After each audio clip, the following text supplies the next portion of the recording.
Good to see you and good to see the other colleagues after our first session, which took place last Wednesday. I'm honored to be moderating this forthcoming session. It looks to be a very interesting one. Judging by the program, we'll be hearing some interesting lessons from both Nigeria and from Kenya.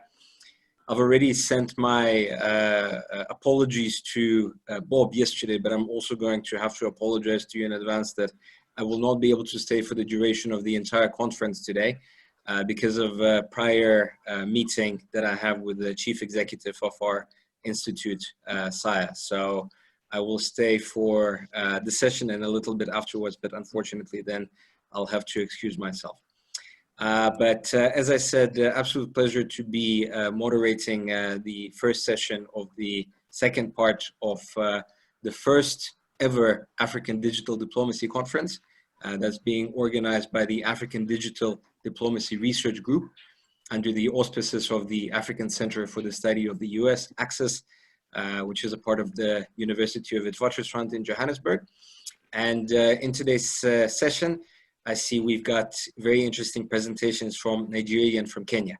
So without further ado, let's please welcome Dr. Olubukola S. Adesina from the University of Ibadan, who will be speaking on the Nigerians in Diaspora Commission, which is called NIDCOM, and also Nigeria's digital diplomacy and practice. And I think in the interest of time, let's take questions after both presentations have taken place. So if you have a question for Dr. Adesina, please post it on the chat or in the Q&A, and then do the same for the second presentation of the day. And then we'll just pose questions to both participants after the session has ended. So Dr. Adesina, you have the floor. Thank you, Mr. Yarik. Good morning, everyone. Thank you for the opportunity to do this presentation today.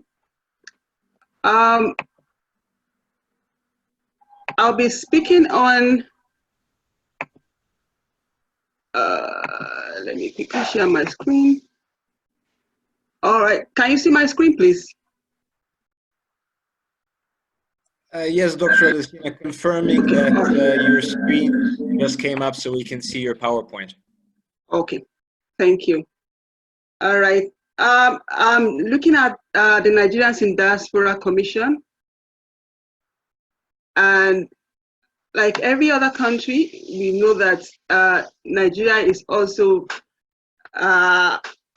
going through all what everyone is going through concerning the COVID-19 pandemic. When we look at international relations, we know that foreign policy is very crucial.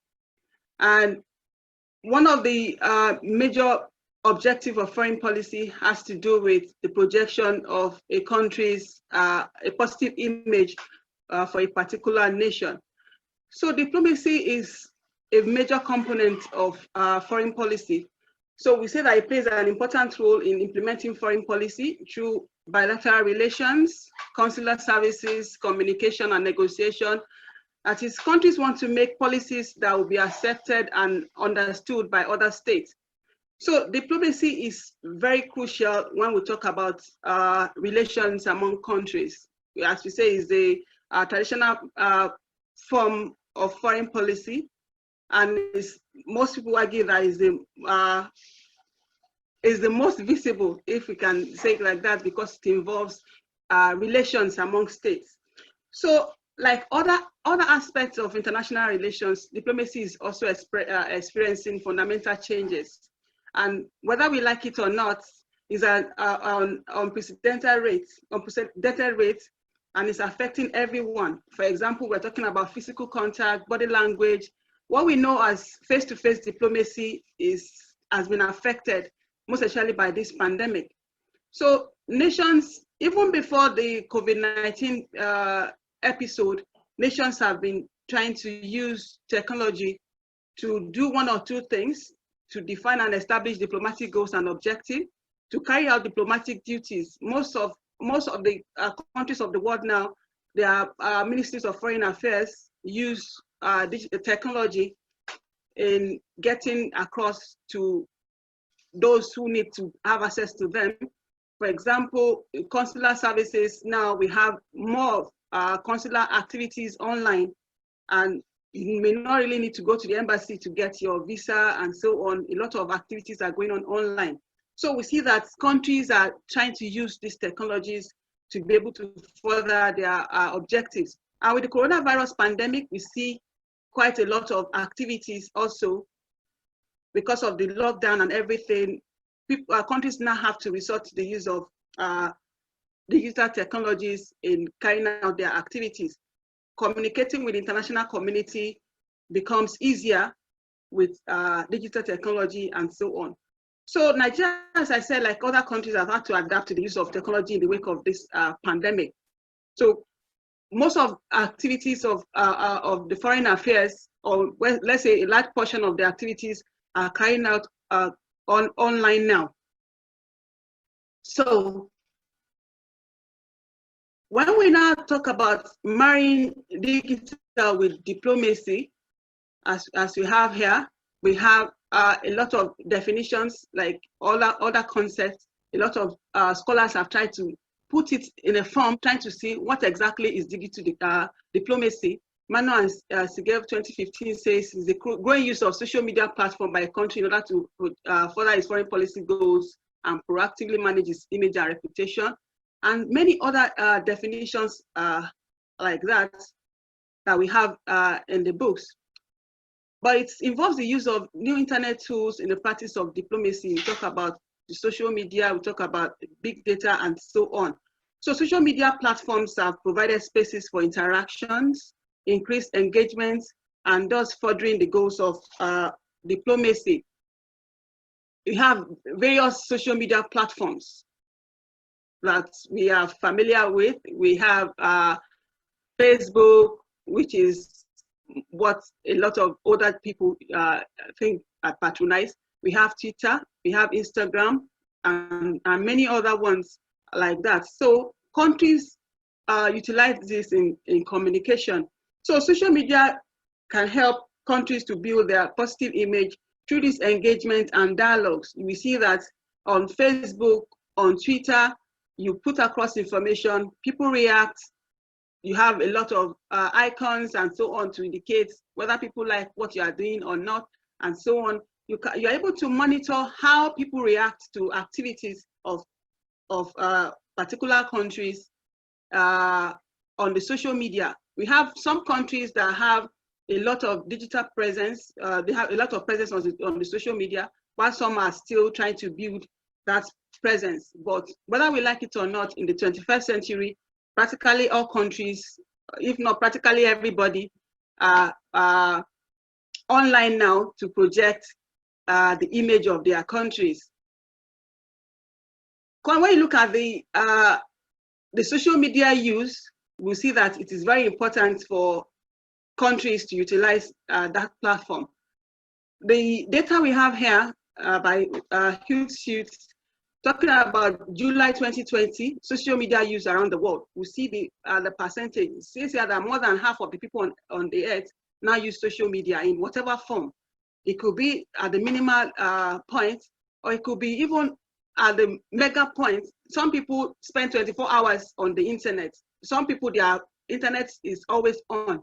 They want to monitor what is going on, and so on and so forth. So countries have no choice but to use this opportunity to project their image in the international community. That's why Nigeria too, as a country, cannot afford not to utilize these platforms in order to project its image in the international community. I also have another data here talking about July 2020, the world most used social platform or platforms there. We see that we still have Facebook, still with the largest active users, and you have YouTube, people patronize YouTube, WhatsApp, and so on and so forth. Of course, we see Twitter at the very bottom, but it's still one of the major tools, or one of the most potent platforms that countries use now in projecting their image. In Nigeria's case, the data I can find here is for January 2020.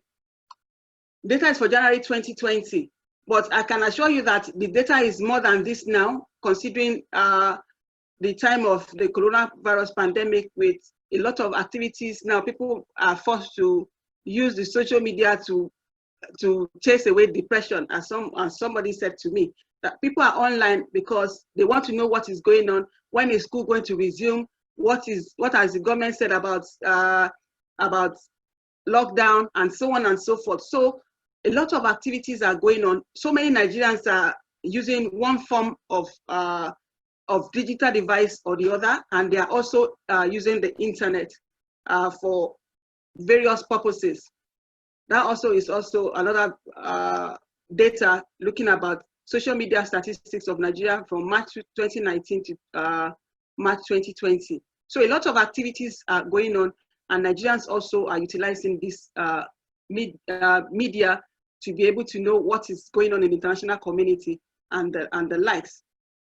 So moving on to Nigeria and digital diplomacy, the picture you see there is President Muhammadu Buhari. He also has his tab. He has at least is very visible on Twitter.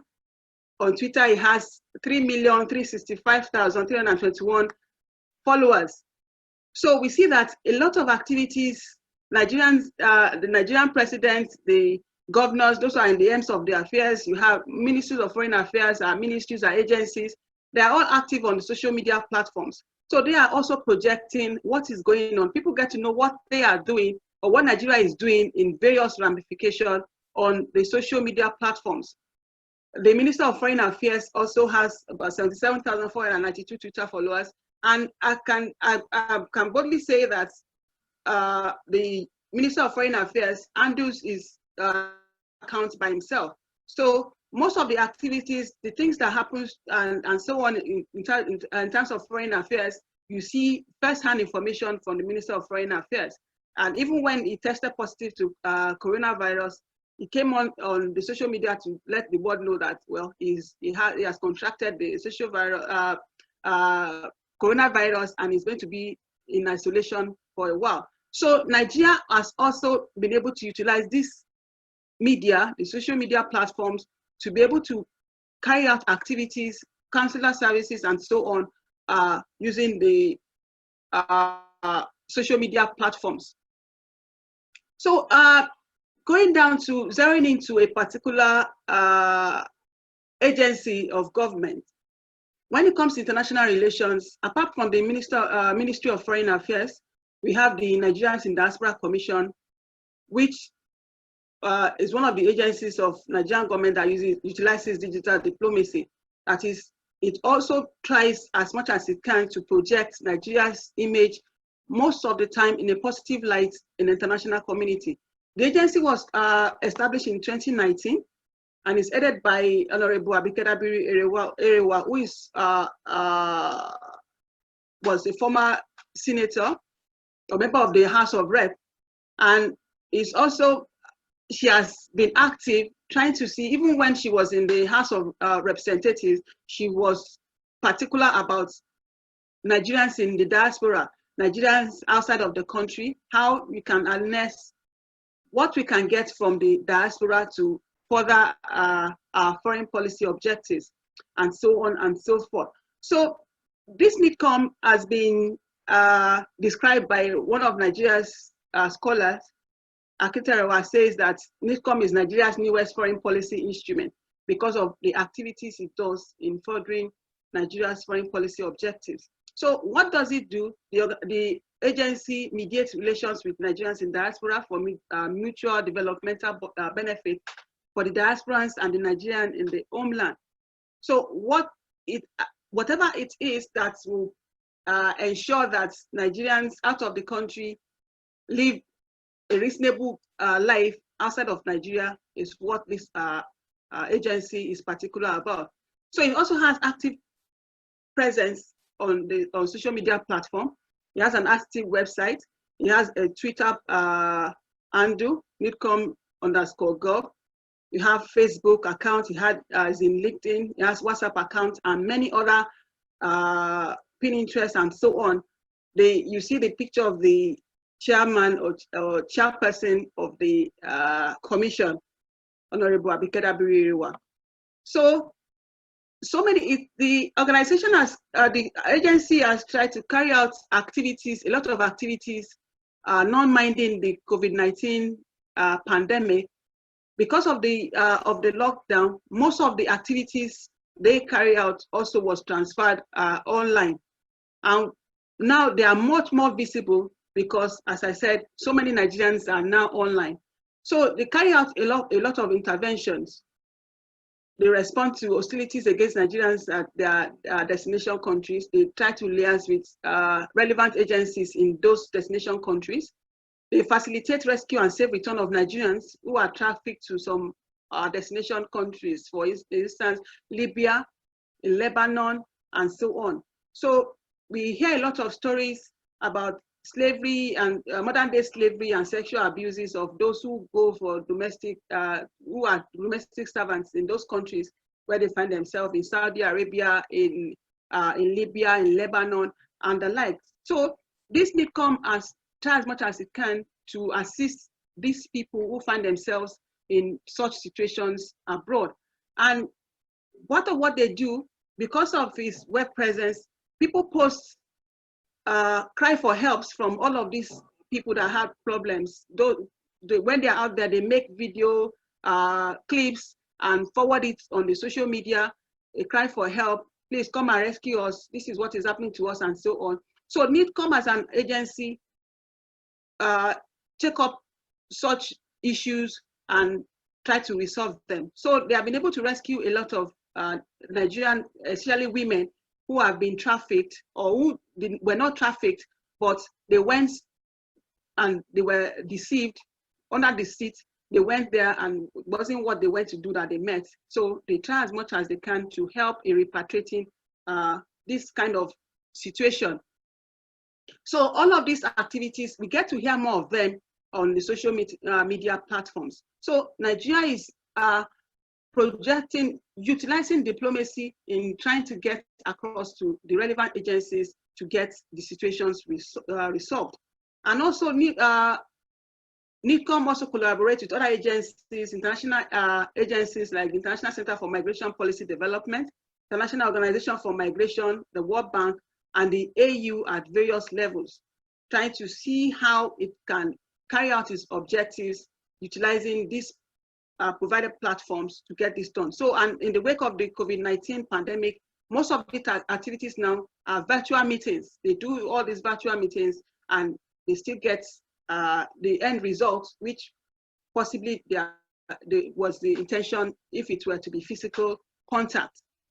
So they inaugurate and sustain conversation with stakeholders towards further actualization of Nigeria's foreign policy goals. And they also provide information on the website. They let people know that we are having a repatriation evacuation flight from a particular country. These are the activities, these are things expected of you who are registered at your embassy, at the embassy, and make sure you're on the next flight coming to Nigeria. So a lot of these activities are done and they put them online. So the NIDCOM provides information which help not only Nigerians in diaspora, but even Nigerians in the country get to know about these activities. So during the COVID-19 period that we find ourselves, the NIDCOM has been able to facilitate evacuation of stranded Nigerians from various countries. You see to your right, you see 252 stranded Nigerians in Dubai and so on were brought in. So they've been able to carry out a lot of evacuation. People who are stranded in various countries for various reasons. Those who have been looking for opportunity to come home and they have not been able to, maybe they have not been able to afford to come, or for whatever reasons, they are stranded. So they go there to evacuate those people. You see evacuation updates. We had a lot of them. You see them if you go to the NIDCOM Twitter page, you see a lot of these activities posted there. So they use social media platform to reach out to Nigerians in diaspora, apart from repatriation or evacuation. Whatever information, those who have problems in the countries where they find themselves, those who have issues, paste those information and NIDCOM takes it up. So it also uses feedback from the platform to carry out its activities. Whatever needs to be done, people interact with, especially the chairman of NIDCOM. She also, I'm also sure she's always personally managing Twitter accounts.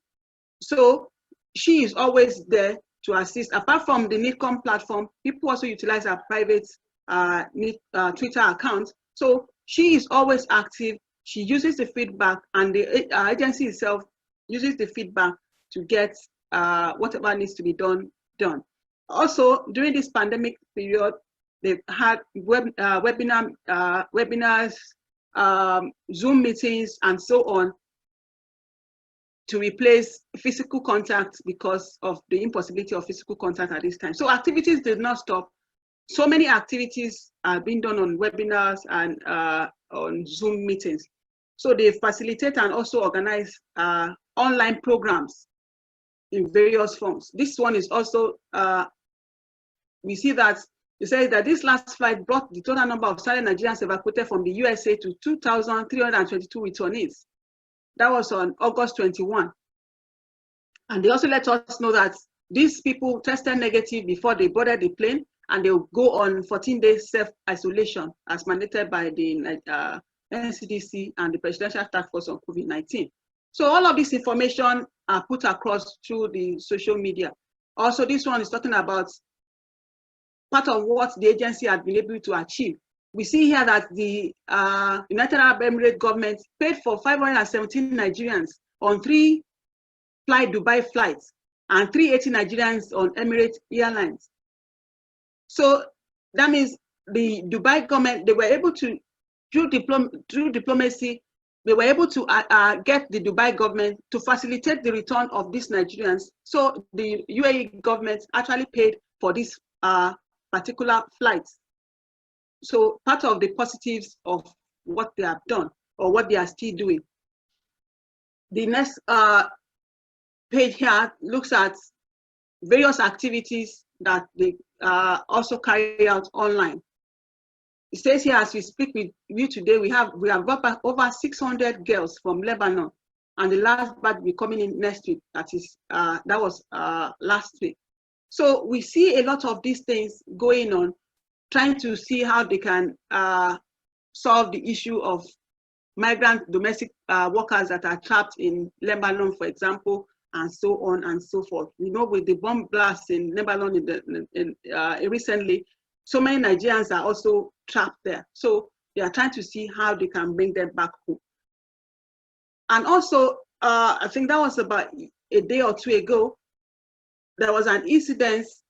The mother of a student that was killed in that died in Northern Cyprus, that she is claiming that she believes there's foul play to it, came and brought a petition to the to NIDCOM.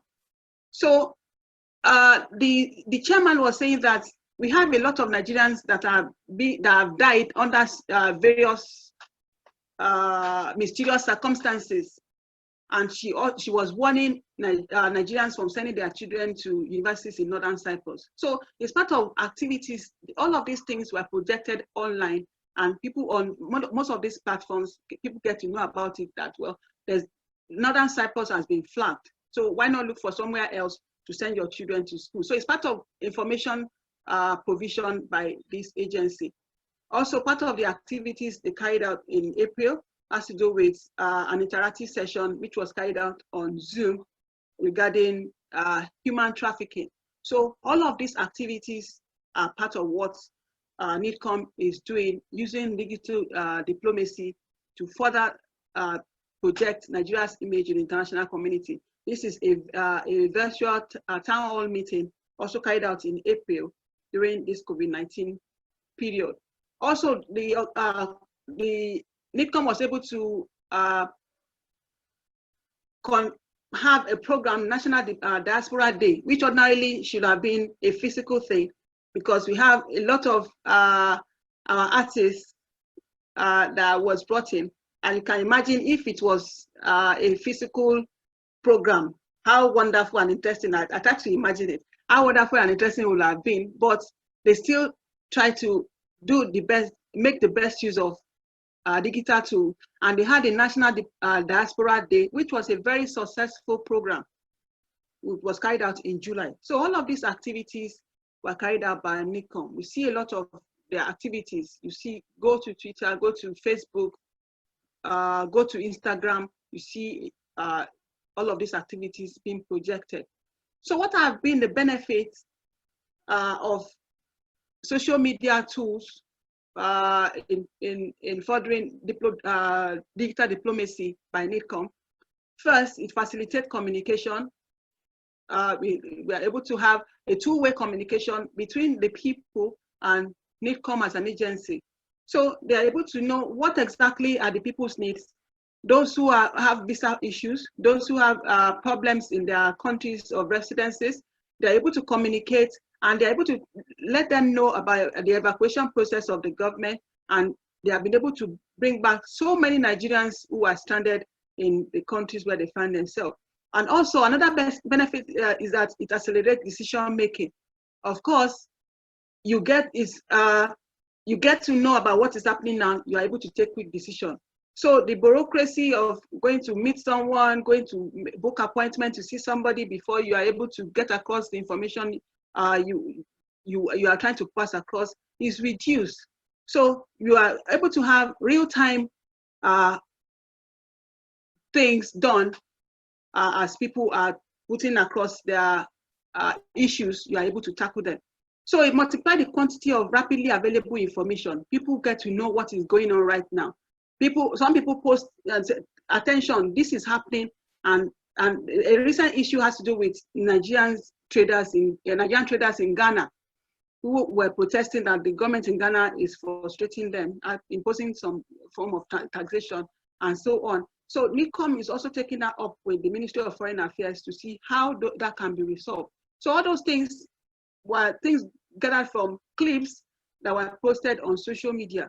So they must always be on their toes to know what is going on, and they are utilizing that opportunity to rapidly sort out problems. So it also provides social media platform for communication with the public. As you said, all of these platforms are available for anyone. You are able to know what is going on, and you're able to tackle the issues. Challenges, well, I say that the NICOM is complaining that it doesn't have fund to do carry out a lot of its activities. So they have been appealing to the government and so on. Well, so talk about paucity of funds, which make them not to be able to have the right tools for carrying out their activities. And also, I see that they have a low number of following, especially on Twitter. NICOM has 28,000 as of yesterday, 28,229 followers. So I feel it's too low. And with all this algorithm and so on, the number of people that will get to see some of the activities may be very low. So I think maybe they should carry out much more activities to get much more followings. This one is also talking about paucity of funds here. That despite the fact that they are small, they have little money, but they are still doing a lot for projecting Nigeria's image and trying to help Nigerian citizens abroad. So what are my recommendations? For NICOM, I'll say that they need to create more engaging social media content. When people get to know things are happening, a lot of more people will try to log on or try to follow them and see what their activities are. Then there should be constant monitoring of the platforms for real-time engagement. It's not just to have a platform and people will ask questions and there's nobody to respond to them or nobody to monitor what is going on. So there should be constant monitoring. And then they should engage influencers to promote their activities. So if they get more, those who call themselves influencers, if they're able to get them to promote their activities, a lot more people will get to know what they are doing. And also, they should follow and engage relevant media outlets and bloggers so that they can get their activities across. So that apart from even the social media, other traditional media can be able to get their activities across so that people can see what they are doing more. And they should create digital campaigns with influencers and also create contents for more contests. They should have a lot of activities for more engagement. And the bottom line is to be more visible so that they can be able to properly utilize digital diplomacy in the projection of Nigeria's image in the international community. So in my conclusion, digital diplomacy is here to stay. We can call it our new normal. Most of activities are done online. Of course, we can say that the traditional diplomacy is very important because when you meet people, you have physical meetings, you'll be able to read body language. With physical contact, you may be able to even get more the person's attention than you get if you are having a Zoom meeting. People can stop their video, you don't see what they are doing, and so on. They can mute themselves and they'll be saying something else underneath and so on. But whether we like it or not, is a very important tool. The social media platforms are very important in promoting a country's image, and it's a tool for promoting national interests. And we need to harness the opportunities of digital technology for information collection and processing. And also, these organizations and agencies and Ministry of Foreign Affairs and also whosoever is using these platforms need to be innovative. They have a lot of softwares online that are free that you can use to just be innovative in your approach in utilizing digital diplomacy. Thank you for listening and thank you for your attention. Thank you very much for that wonderful presentation, Dr. Adesina, and all the wonderful images that you've included. It's always nice when you see a PowerPoint that's got practical examples and graphs, you know, makes it engaging, because sometimes you just see text, and you know, it's not as entertaining to engage with as when you have visual aids to support the facts. Thank you. I think you've highlighted some very interesting points in your presentation and brought a new dimension into our discussion by talking about the concept of the diaspora and how they participate in digital diplomacy. And also, of course, highlighting instantaneous communication, because we often find that if you email a government or a governmental department, it tends to get lost and no one ever answered that. But on social media, it's a different story. On social media, they tend to be much more responsive. So thank you also to the colleagues that have sent through their questions. I see they're coming in. Please feel free to do that on the Zoom webinar chat. As mentioned earlier, we'll have 2 presentations and then we'll have a Q&A session and a bit of discussion with the participants. So once again, thank you, Dr. Thank you. And let's welcome our next speaker. It's Akinata Agonga from the University of Nairobi, who will be speaking about a topic called Diplomacy Unmasked, State Relations and the COVID-19 Pandemic, which sounds very interesting indeed. So Akinata, you have the floor. Thank you so much. So my presentation is Diplomacy Unmasked, State Relations in the COVID-19 Pandemic. I'm looking at how states have related in this COVID-19 pandemic. And my introduction is that at the end of the year 2019, the world woke up to the challenges of COVID-19. Now, this was something that was new and it had never been before. So it's the greatest challenge of the 21st century. However, the countries still needed to relate. The WHO required people to go into lockdown. The WHO was giving new instructions on how people should relate. And one of the requirements was that with COVID-19, because there was no treatment, it was a new disease in the world and there was no treatment. The only thing that the WHO knew how to do was to tell the people to be confined and to keep to themselves. This became a challenge because human beings, social human beings, we are not created to be confined within different environments. So how are states going to relate? How are states going to interact? What are some of the challenges that states are going to face? Now, diplomacy becomes a necessary tool But it is a new challenge because we still need, there's still need for medicine, there is still need for diagnostic tests, there's still need for hospital equipment. There is even still need for countries to interact and researchers and scientists to come together to interact and see how they can help each other sort out this issue of coronavirus. So diplomacy becomes a very important tool and aspect that would have helped the countries. But now looking at the coronavirus and state relations, one of the most interesting things that has come out during this pandemic lockdown is that countries need to cooperate, and yet at the same time, countries are not really cooperating. We could see this from the US President Trump's calling the pandemic a Chinese disease. We could also see China getting out of its way to bring aid, to help countries to see how they can, for the time being, before a vaccine is discovered, to see how they can help with masks, with the diagnostic tests and kits and hospital equipment. So when we look at this, the traditional realism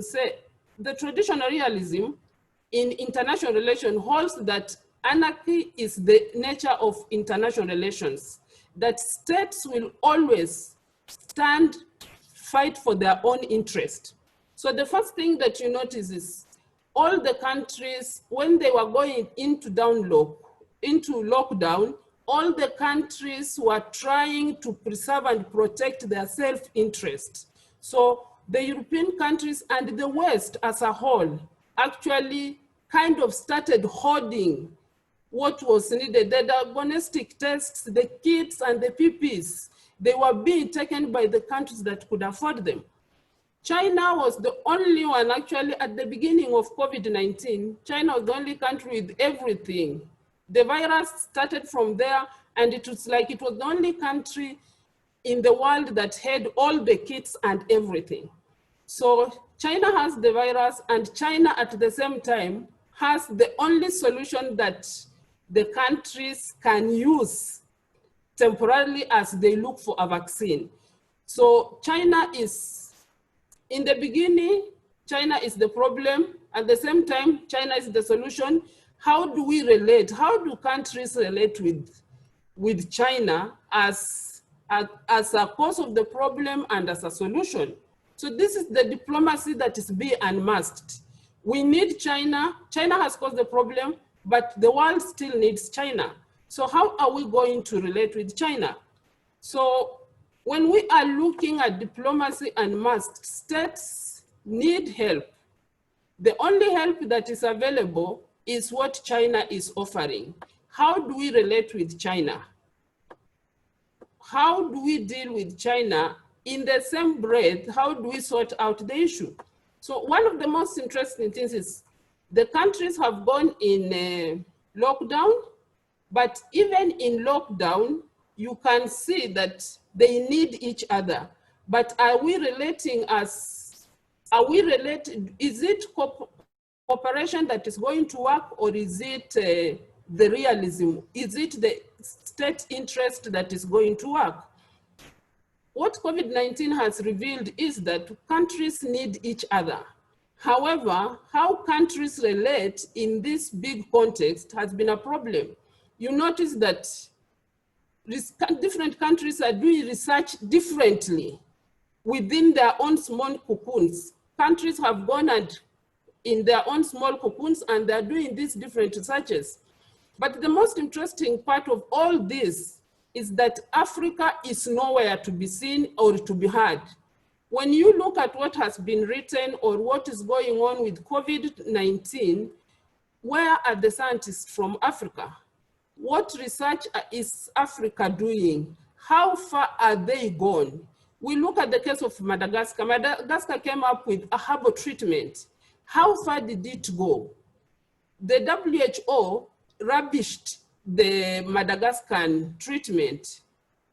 So this is the question. How effective is Africa in international relations? When we are talking about diplomacy being unmasked, We are unmasking diplomacy, yes, but is Africa anywhere?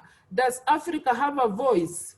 Is Africa able to stand its ground?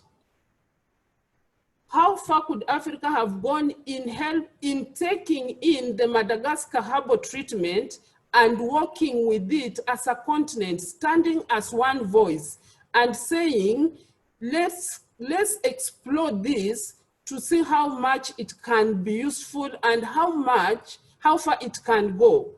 This was going to be the chance for Africa to stand and have a voice in international relations. But what has happened?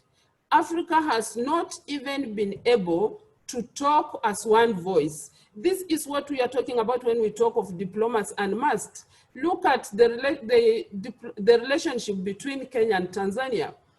When the coronavirus was at the peak, Kenya and Tanzania could not even agree on just having the trucks crossing, the tests, the delays, everything. Until right now, as we are talking, the relationship between Kenya and Tanzania has been really stretched. It's stretched up to a level where you are not even comfortable as neighbors. The African countries have also gone their own ways. Tanzania, we don't have the lockdown, we don't have the restrictions. Kenya, we have the restrictions. Uganda, we have the restrictions. So all these challenges have exposed the weak link of diplomacy. Countries have resorted to self-interest, protecting themselves, protecting their citizens. But as we protect the citizens, as we protect the individual nations, how effective is this for this pandemic? Is it helpful that we remain in our lockdown, we remain in our restrictions? This is one pandemic that has opened up the borders. It does not respect the borders. So how are countries going to relate? What is the way forward? And what are some of the challenges?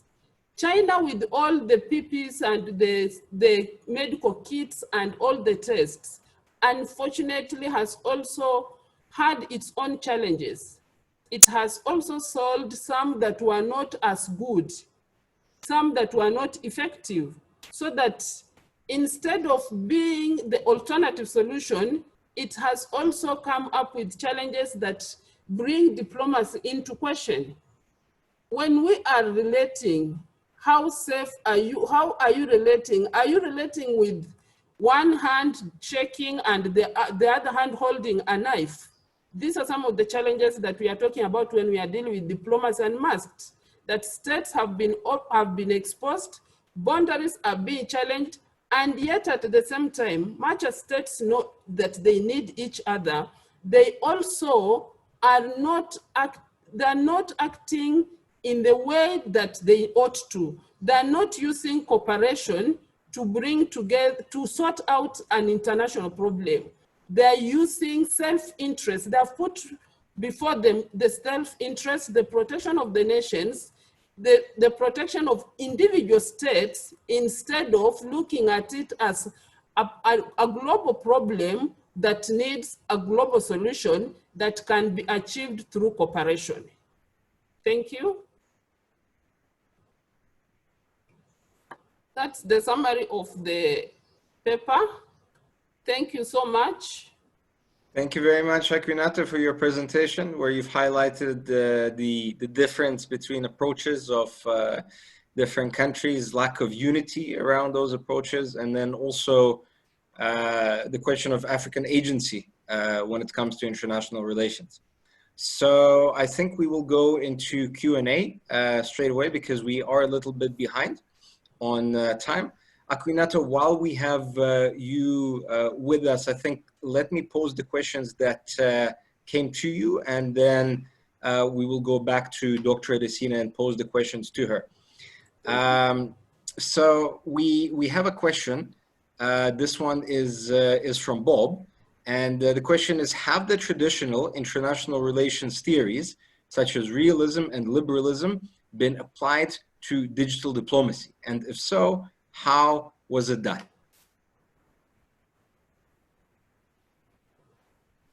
Come again, please. So Bob is asking you, have the traditional international relations theories, such as realism and liberalism, been applied to digital diplomacy? If so, how have they been applied to it? All right, thank you so much.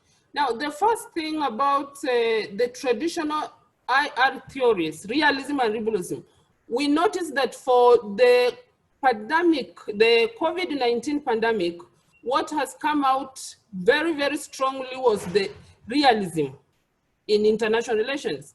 Countries coming, turning in, trying to find solutions from within, not without, putting self-interest first.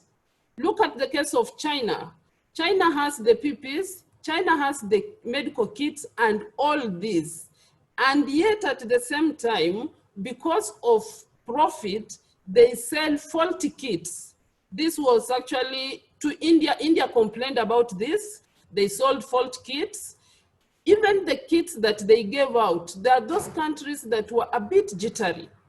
So despite the fact that we have this global pandemic, we also have countries being so taking in the traditional realism approach of national interest first before the global interest. Now, liberalism has really not been, has not come out strongly. Okay, this is my individual opinion. It has not really come out strongly. It's what was needed in the COVID-19 pandemic. What the countries needed to do was to work together, to cooperate. Yet, one thing that stands out, very few countries are coming together and say they're working to get a vaccine. Russia came up and said they have a vaccine. There was this news that was reported, America trying to buy the German scientists to get a vaccine, not for the world, but for America itself. So all this brings out the realism part of international relations, and very little when it comes to liberalism, working together to fight a common problem. Okay, so, thank you, Akinata. And yes. Then there's also, I think it's more of a comment, but maybe with also a suggestion for taking your work forward. Is yes. And the comment is, it appears to me that your research work is a bit broad. Are you focused on the China-US geopolitical competition and the implications for Africa, or African diplomacy during pandemic, or case studies of specific African countries? For instance, you've mentioned Kenya, Tanzania, and Madagascar. So I think it's just a suggestion, if you'd like to develop this paper further for the project, that you would need to narrow down the focus. Yes, I'll look at that. Thank you so much.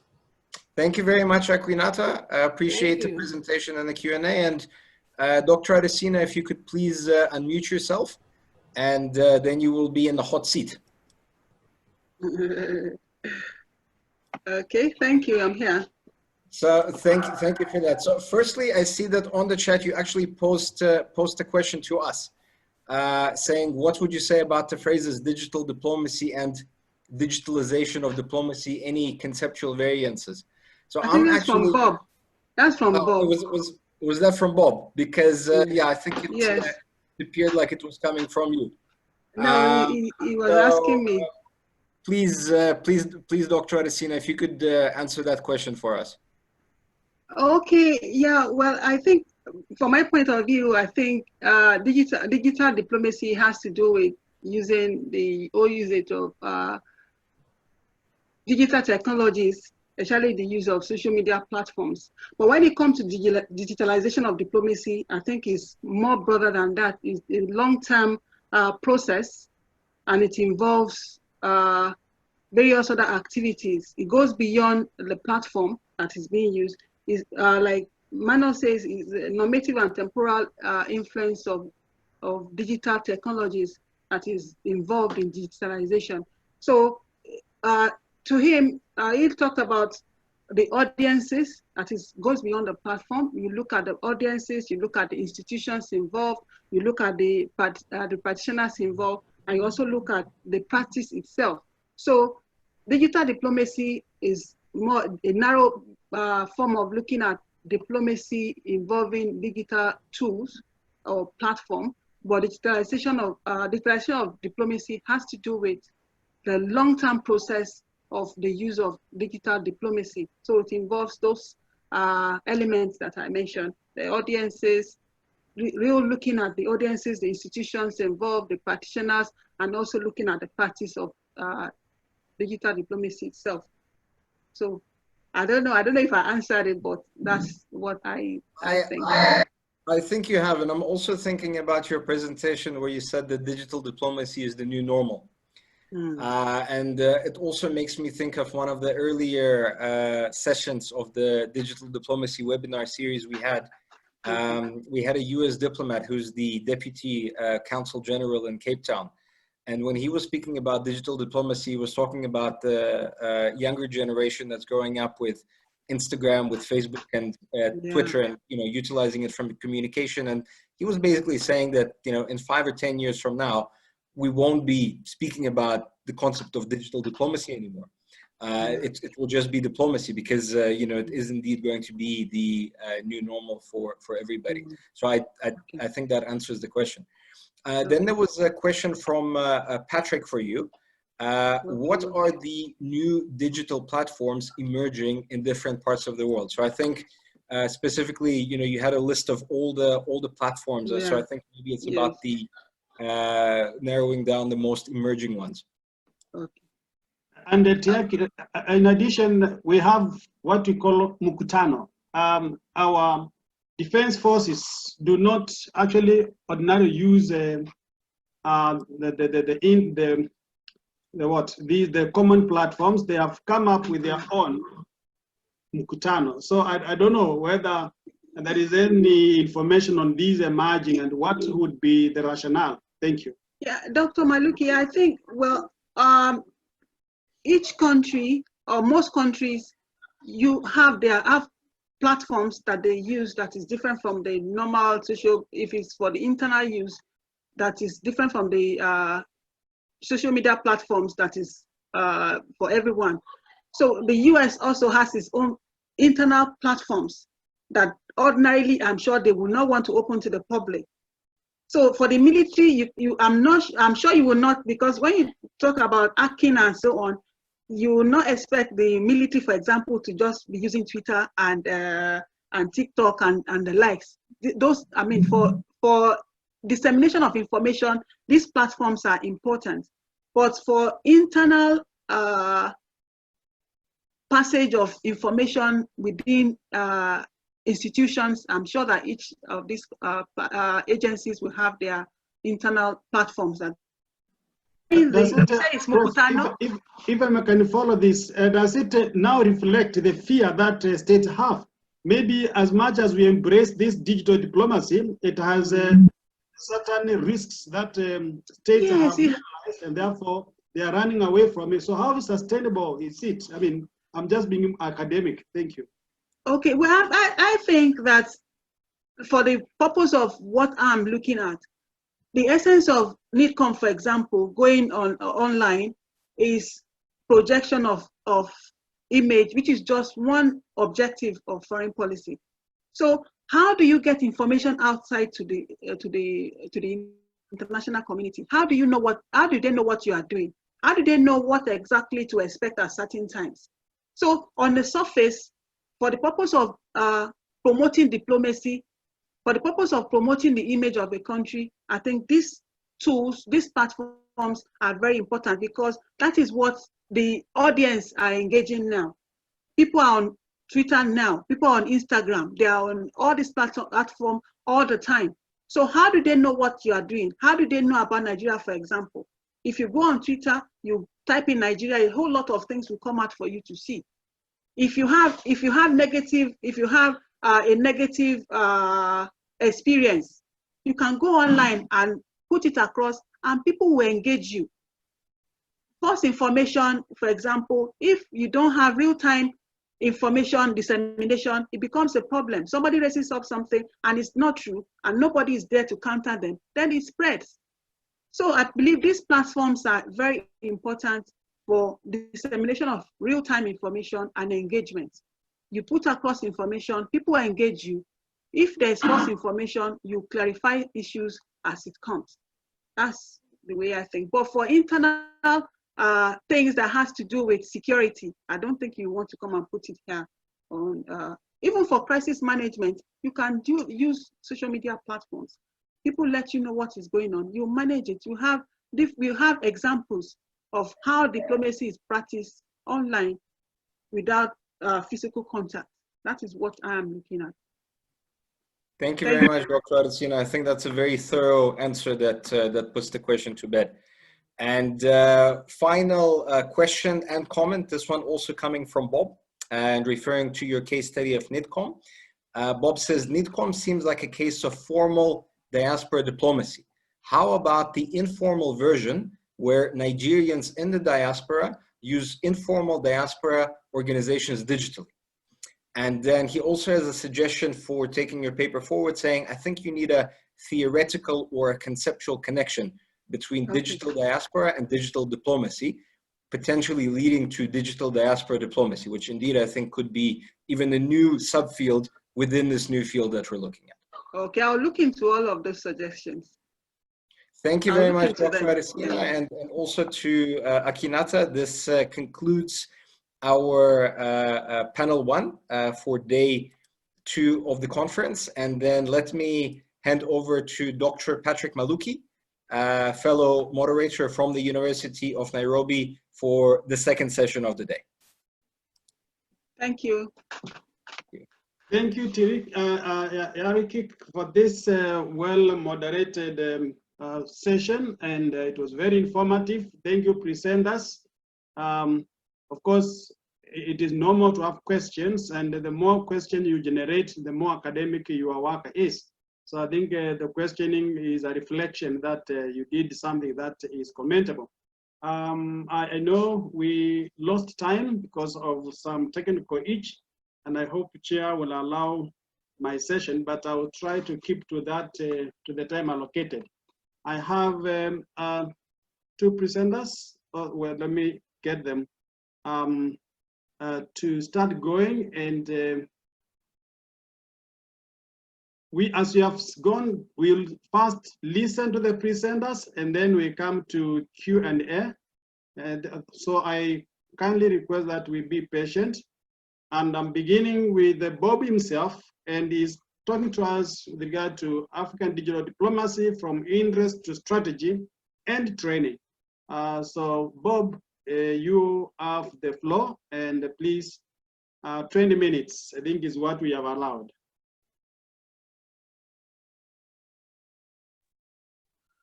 All right, thank you, colleagues. And without further ado, let me just go straight to my presentation, and I would like to share it here. Yarik advised that presentations should be like Dr. Bukola's. They shouldn't have too much text. They must have some life. Unfortunately, mine is full of text only. So, and it's for the simple reason that I wanted to use the PowerPoint presentation more as a guide to my presentation than really in terms of sharing particular information. But obviously, I think even for all of us, usually good presentations should have images, should have graphs, and so forth. So you'll excuse me on this one. We are all learning, excused, so feel free. Right. And here is the presentation itself. I suppose I need to start at the very beginning, which is here, and say that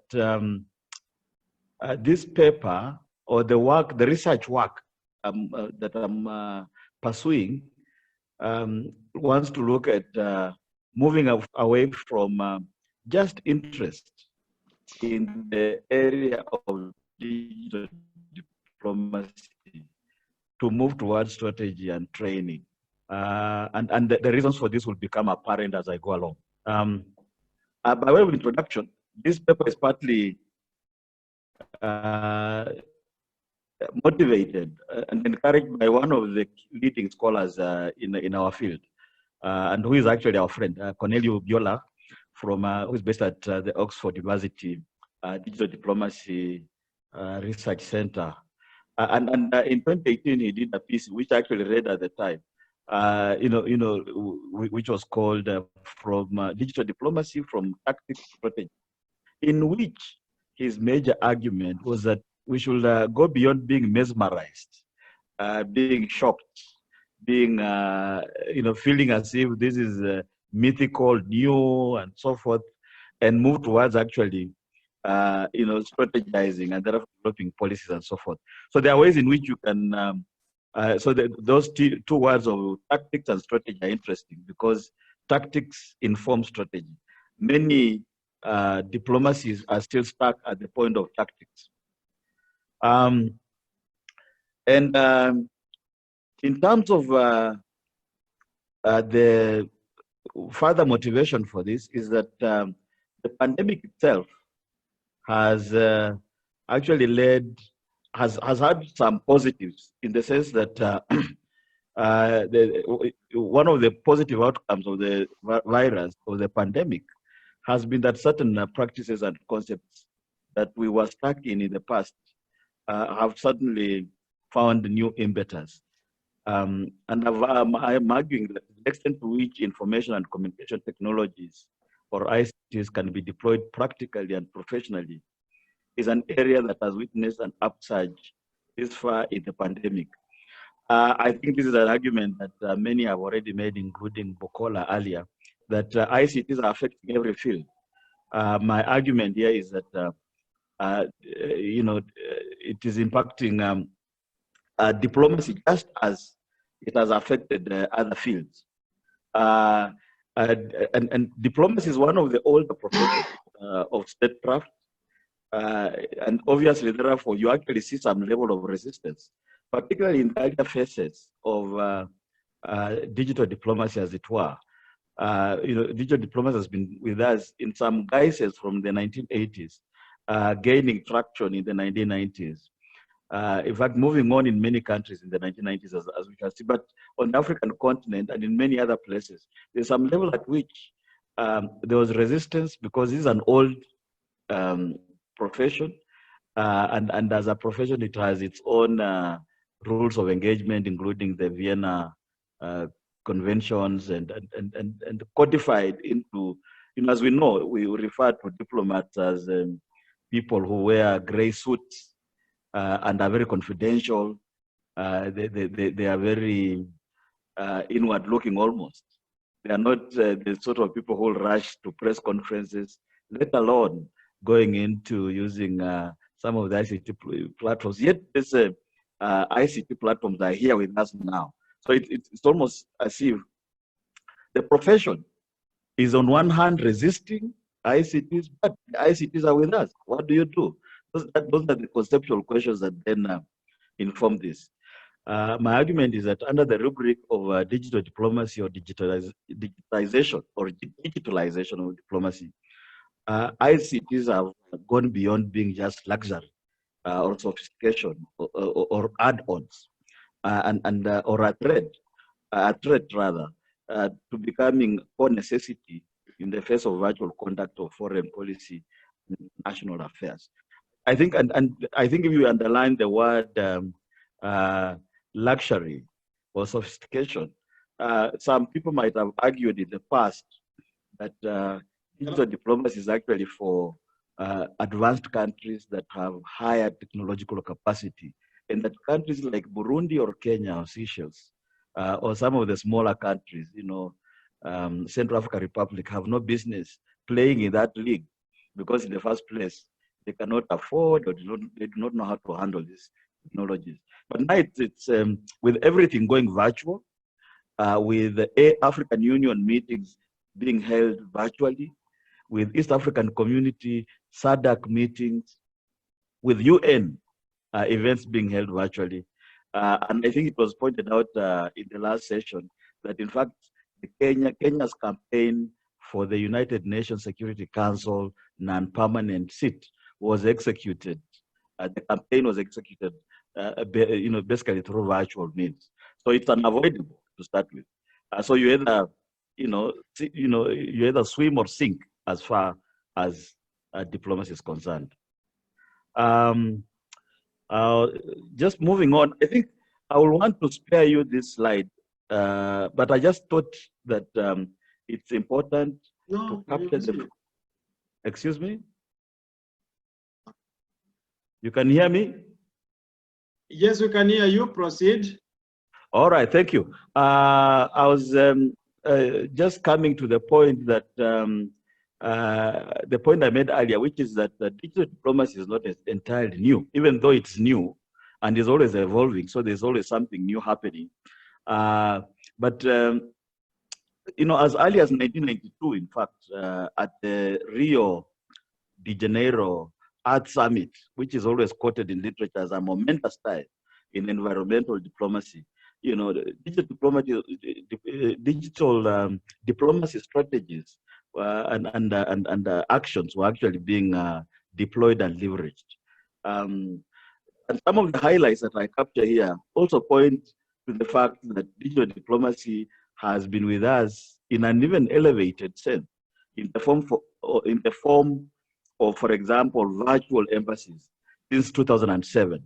I think one of the interesting resources that we can use is actually a video that was shot by former, Secretary of State Hillary Clinton in 2009, where she was talking of the 21st century statecraft, indicating that the US was also moving in that direction. So my argument, therefore, is that, and this is where I'll go next, after maybe just capturing the fact that by the late 2000s and early 2010s, many countries had actually adopted and institutionalized, and in fact, formalized technologies as part of their diplomatic work.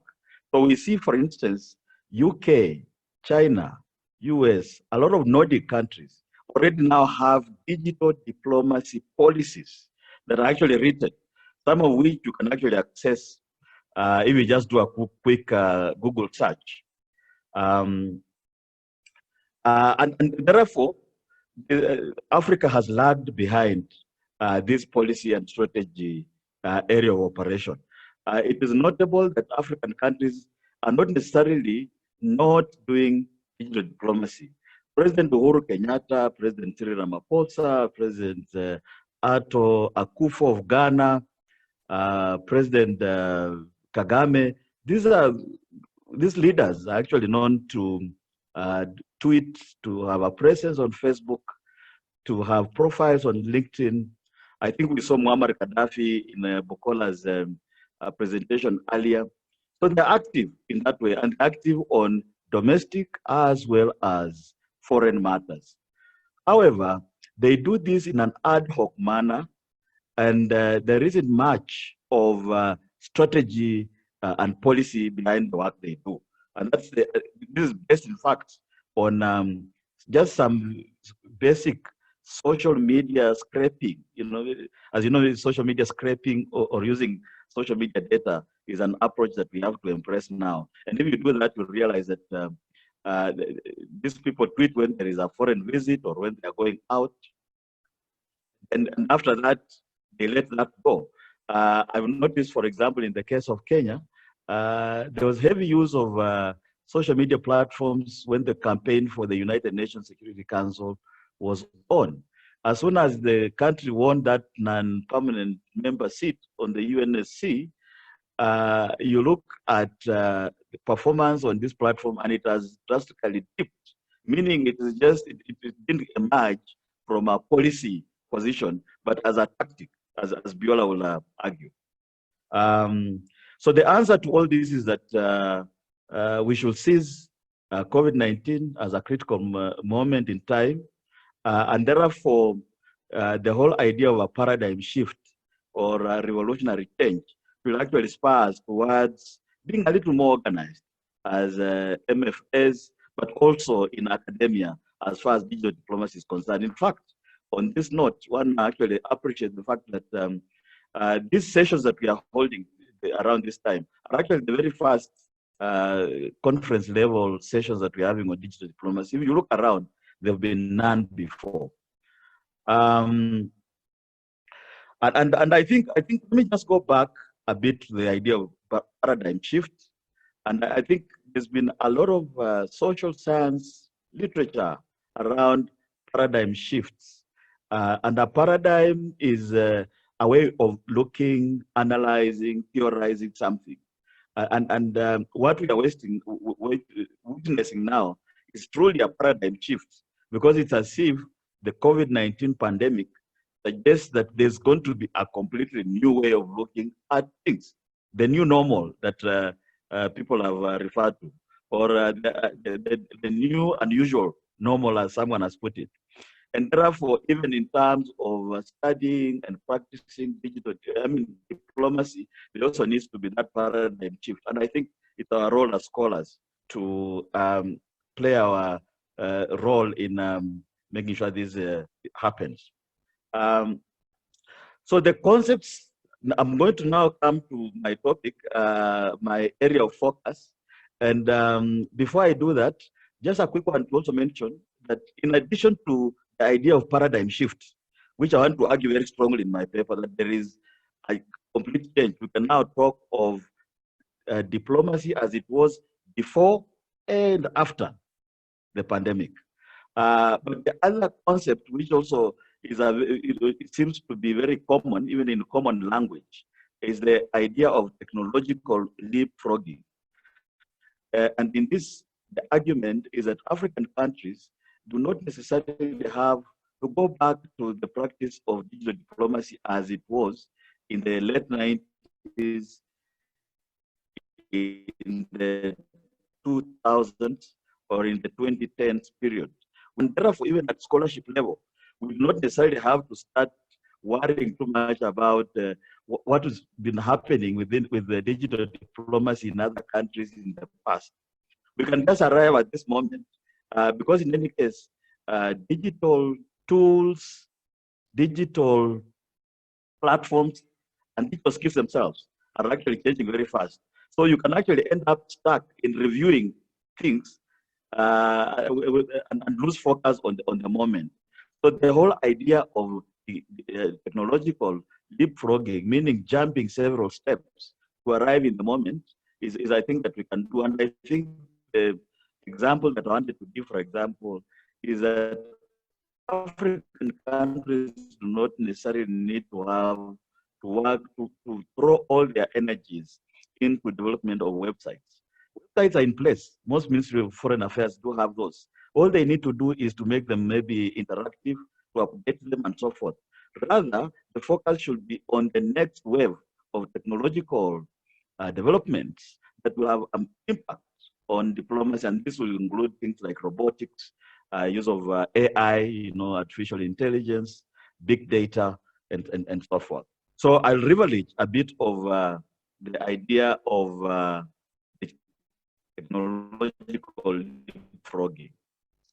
And I think I've noted there, for the benefit of all of us, that if you are looking at leapfrogging, you want to look at Schumpeter, who is considered one of the lead, in fact, is actually the generator of the whole concept of leapfrogging. And the other theoretical approach that is closely allied to that is Everett Rogers' diffusion of innovations, in the sense that under the pandemic circumstances, we will want to be some of the early adopters rather than late adopters. In this image, in this graph, we see that Everett Rogers' idea was that only 2.5% of people or countries, in this case, are usually innovators.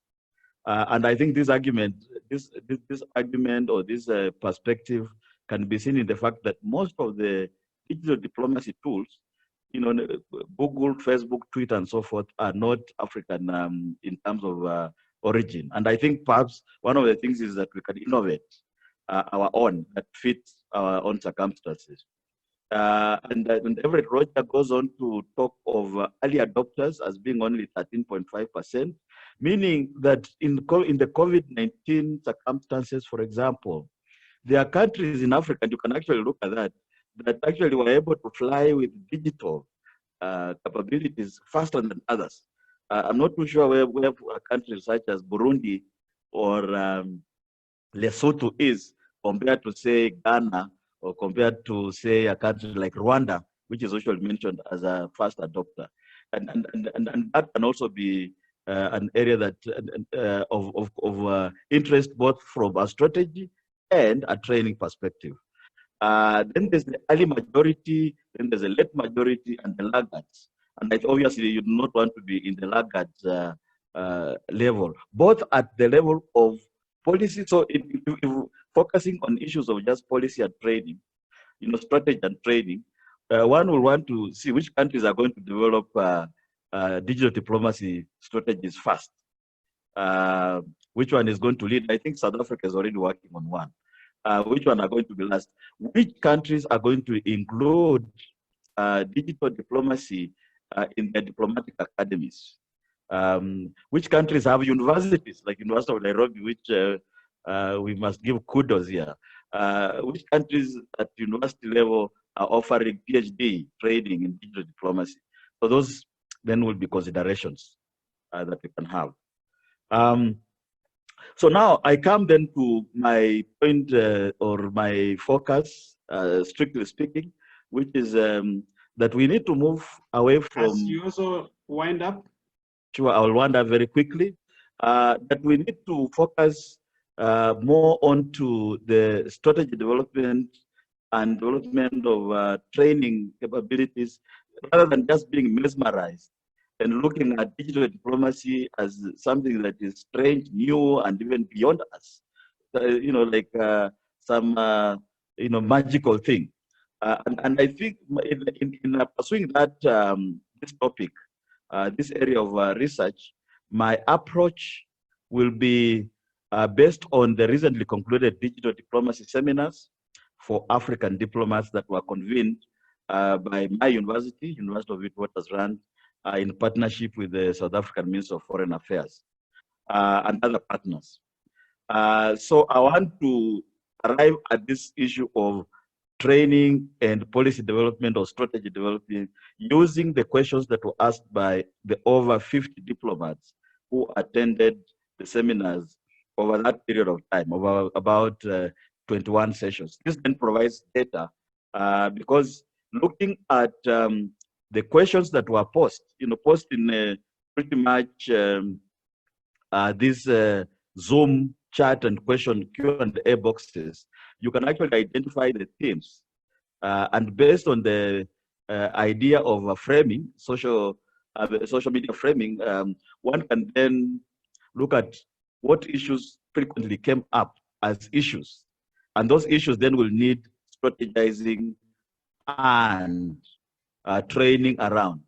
So my initial scraping over those questions and comments from those sessions indicates that there are 6 areas of I think 5 areas of interest. One is lots of diplomats are interested in the technicalities of doing digital diplomacy. How do you do it? And that suggests strategy as well as training. The second area is the means and ways of understanding digital diplomacy strategies, as well as implications of ICTs on diplomacy. And I think this recycles back to the whole question that diplomats have been a comfort zone, and they wanted to continue being protected or ring-fenced from developments outside of it, but now this is not possible. So really, there will be need to for training and for strategy to say, look, you are still comfortable, you cannot, you are protected in a sense, but you have to embrace this new normal. Then obviously there's the whole area of nation branding and related matters, protection of the national images. And, so that links to the whole issues of audiences and targeting, interaction and responsiveness and messaging, so that ICTs are used to promote the foreign policy of countries. And that also requires, it can't just happen on its own, it requires strategy. Then, of course, there have been a lot of questions around Africa's weaknesses in the ICT fields, including the notions of digital diplomacy. And this is important because then it can lead to investments. Which platforms and tools should you invest in? What do you need? You need backbones of internet, for example, at what level? Lastly, there's concern about the dangers or threats or challenges or uncertainties of doing digital diplomacy, including the whole area of misinformation and disinformation. And that will be my presentation. Thank you for listening to me.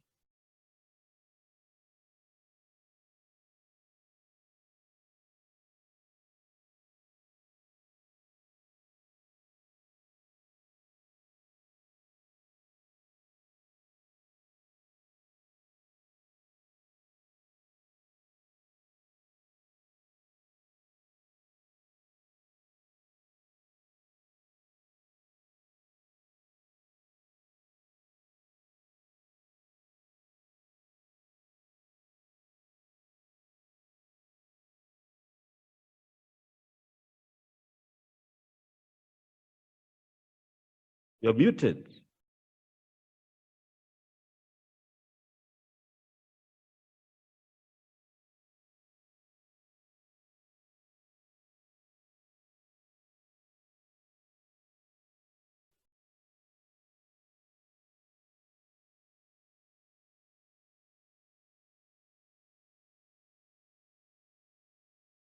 Sorry, sorry for that, Bishop, but it's Mwangangi. So please, let's give Mwangangi the floor, and you can now proceed. Thank you. Are we together? I hope I'm audible. Yeah, I think you are. Yes, so Mwangangi, are you with us? Yes, can you hear me? Very well. We can hear you loud and clear. Okay. Tell Bob to close his slide so that I can put mine.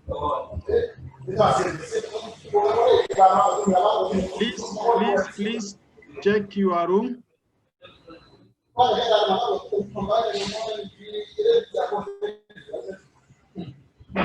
We seem to be having some disruption from one of us. Kindly. Yeah. Mwangangi, is that from you? No, I don't think so. Thank you. Please. Okay, you. From where you are? I mute. Not you. The rest of us should. Someone is on, and there is noise from the room. So can I start? No, I don't think there is. You see, I think everybody else is mute. Because Bukola is mute, Yarrick is mute, Akwinata is mute, Floribert is mute. Am I the only one hearing the noise? Okay. Mutinda. Maybe, but now it's okay. Proceed. I'm also hearing it, but Then it should be from Mwangangi's place. Mwangangi, can you tell people in your background to keep quiet? Yeah, that is where it is coming from. Okay, thank you. So I can start.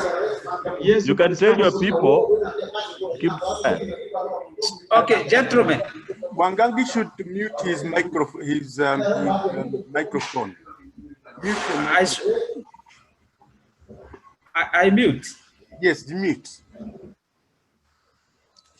Okay, I think now I can start. Okay, please proceed. You have 20 minutes. 10 minutes. 20. Okay, my top 20. Yes, okay, yes. my presentation is on integrating digital media as a diplomatic tool in advancing Kenya's national interest.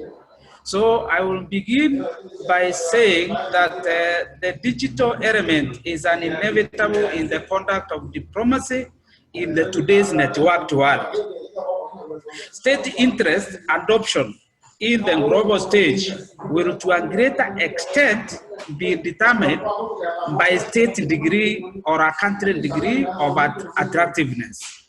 or being attractive, which is derived on developing and applying digital media tools to engage both foreign publics as well as other actors. The era of invitation-only meetings is slowly fading away, and the worldview can be shaped by everyone, including populations in remote areas, provided that internet is available. Unfortunately, African states, including Kenya, that enjoys high internet penetration in Africa, internet utilization among statecraft is an exceptional rather than a rule, and is used for diplomatic purposes only when need arises.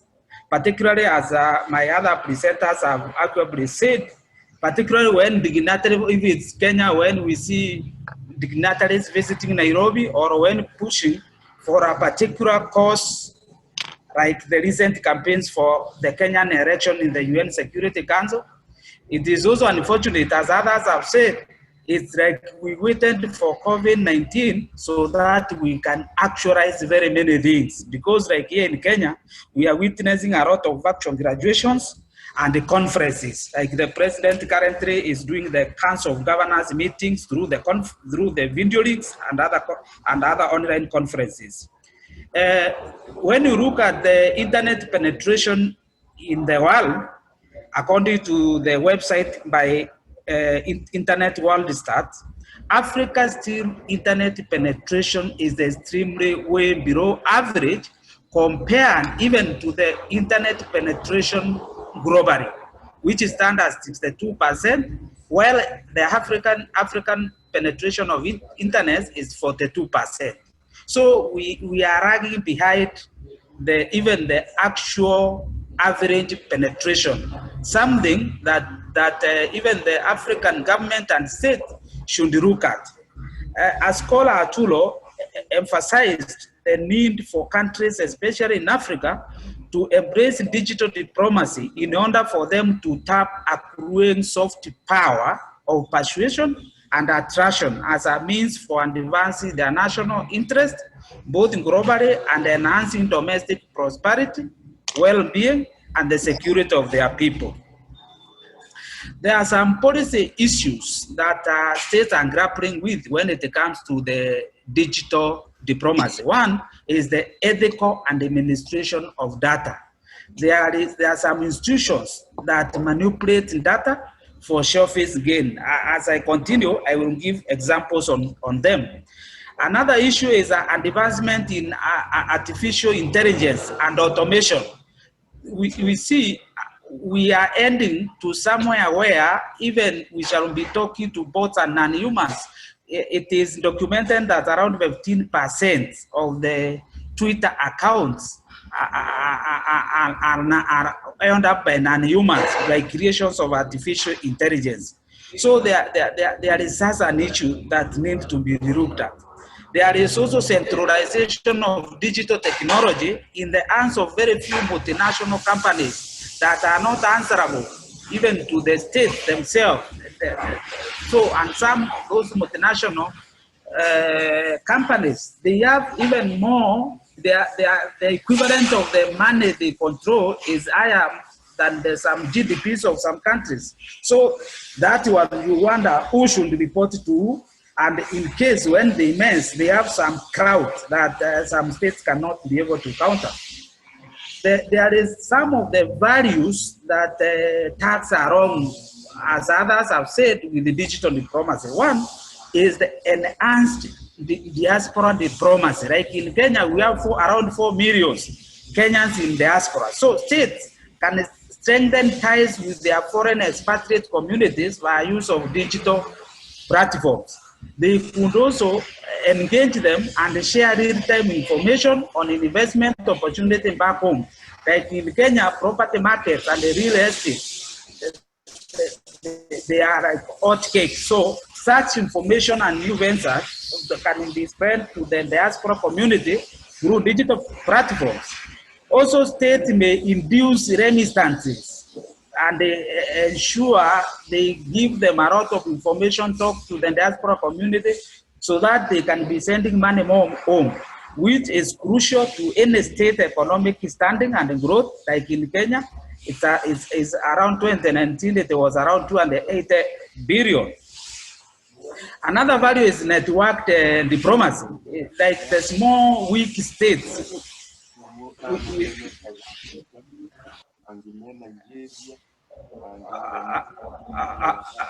I can hear some noise in the background. Okay, can I continue?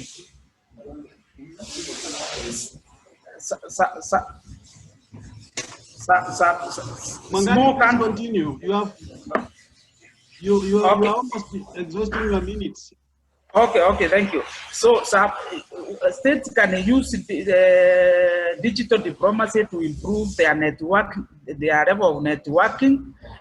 Like small countries with weak financial muscles that cannot mount physical embassies, they can use digital platforms to remain visible and afloat by actively engaging on online, but even including virtual embassies. This can also improve their national branding. Like it is cheaper to communicate policies, either trade, tourism, or whatever through digital platforms, like the Brand Kenya initiative that is anchored under the Ministry of Tourism. Some of the issues, like the Kenya can use digital to sync them and profile them, is regional integration, like economic diplomacy, paperless transactions, having digital ports, counter-terrorism and security issues, like the Al-Shabaab, because they are recruiting online, and also border disputes with neighbors, like Kingo and the maritime dispute with Somalia. The powers of digital networks, like digital media, as a foreign and state actors, huge power.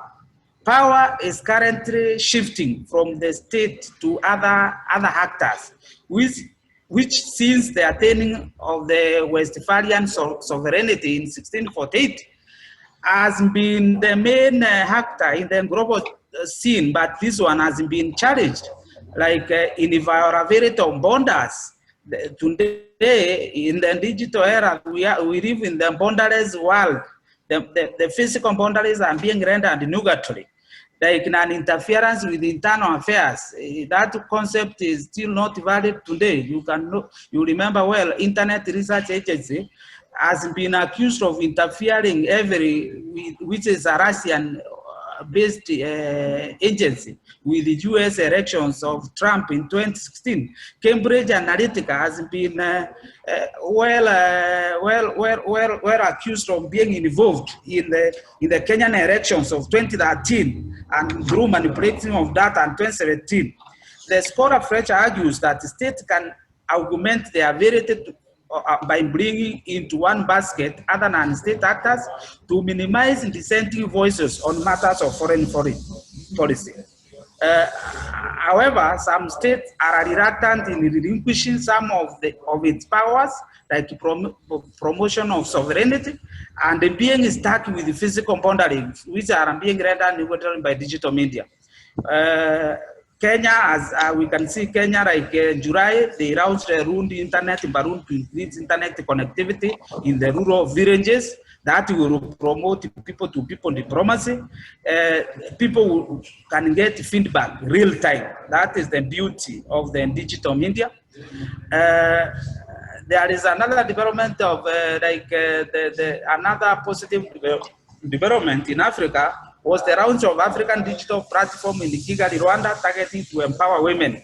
Over 50 million women are targeted to benefit from the program. So the program is known as African Women Speak, and it was unveiled at the Global Gender Summit. That was a positive occurrence. The soft power as a theory that guides digital diplomacy, it was advanced by David Joseph Nye. It assumes that we state need to use the positive power of attraction and persuasion to attain their state interest. Attaining it, the theory argues that a state can attain influence through building connections and networks.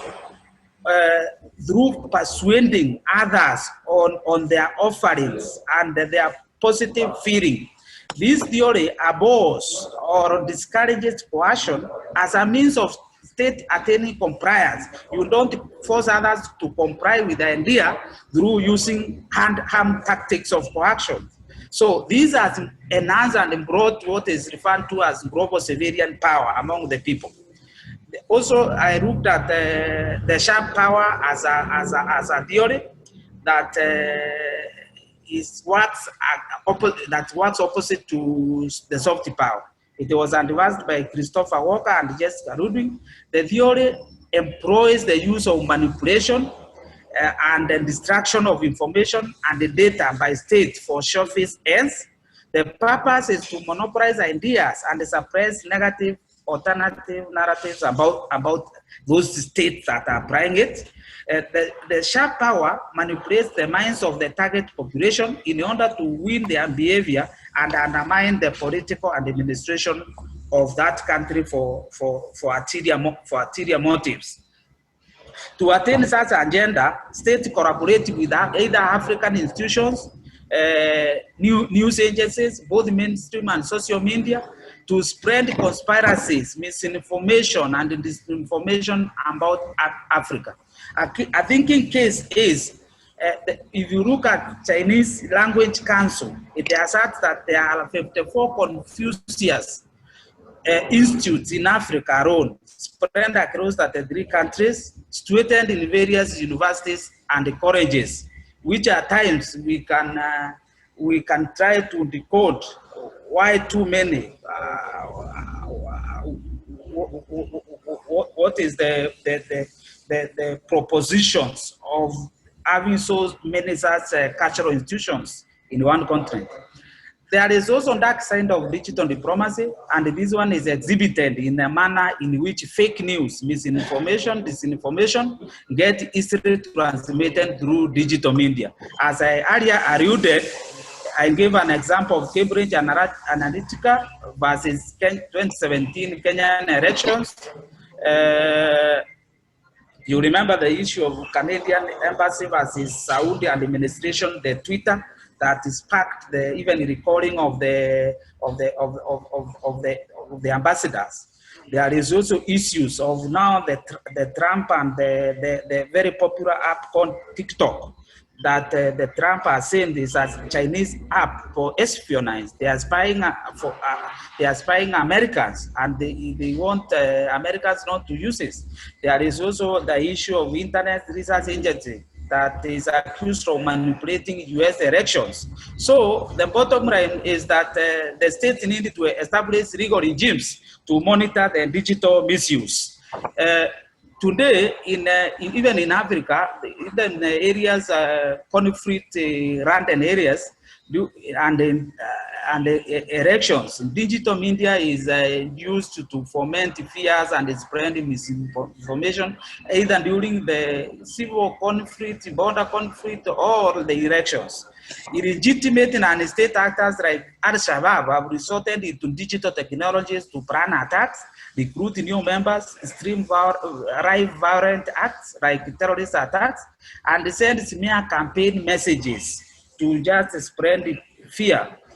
Going forward, African states need to regard digital media as a norm in non-government departments and not one occurrence event. Also, diplomats going forward must be movers, initiators, and pioneers of ever-emerging digital media applications, technologies, and content creators, not always to react as a measure to counter where they are not creating content to inform the public. Minister of Foreign Affairs must relax their bureaucratic procedures and encourage building of networks with a wide array of stakeholders. So they need to consult widely on whatever they are doing. To develop policies, also states need to develop policies that will suppress those stoking emotional contagion and creating dangerous algorithmic determinism. For example, those bots, when we allow digital media to have so many algorithms that are not non-humans and they are posing as human beings online. So we are just reading tweets and other messages from bots. Then the digital media in long run will not be attractive. So also the issue of emotional contagion, the emotional spewed in digital media, it's in itself a pandemic. Thank you.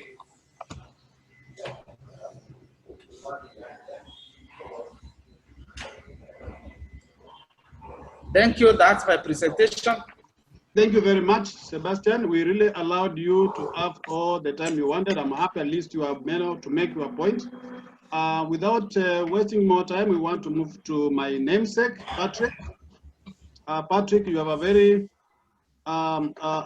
interesting discussion because we are still going to listen to hear about Nigeria, which Professor just talked about. So let's welcome Floribert, my namesake. Karibu. That's what we say in Kiswahili. Welcome. Thank you, Patrick, my namesake, for giving me the floor. My name is Endo Floribert Patrick, and I'm attending the conference virtually to present my paper, which is entitled "The Vindicate." Let me read my topic: "Tweeting to Vindicate the Marginalized Nigerians Diaspora in China." A content analysis of Nigeria MFA's online communication. The idea to do study on this topic emanated from a very serious observation that I made.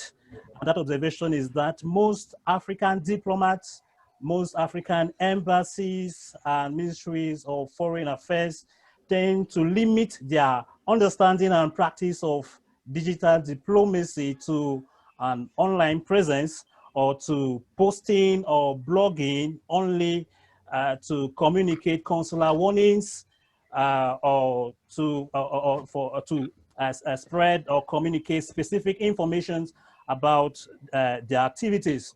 They tend to neglect the principles of listening and dialogic engagement in their online communication destined to domestic and foreign audiences. Meanwhile, a number of studies, number of theoreticians, a number of authors and studies have actually demonstrated that for social media diplomacy to be effective and more productive, digital diplomats should actually endeavor to initiate some kind of interaction or dialogic engagement with their publics.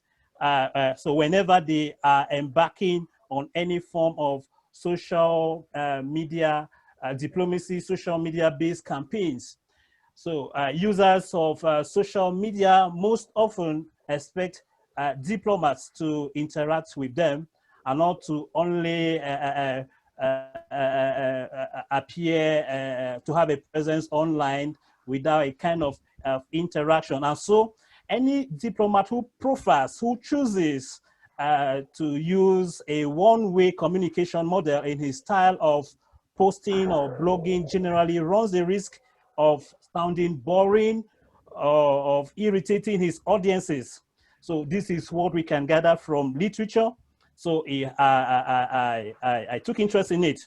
So using the listening and the dialogic engagement concepts as theoretical framework, I have sought to examine the way Nigerian diplomats use Twitter to react to the perceived mistreatments of Nigerians in China in mid-April 2020. So in effect, from April 9 to about April 20, 2020, there was a kind of diplomatic incident involving China and Nigeria.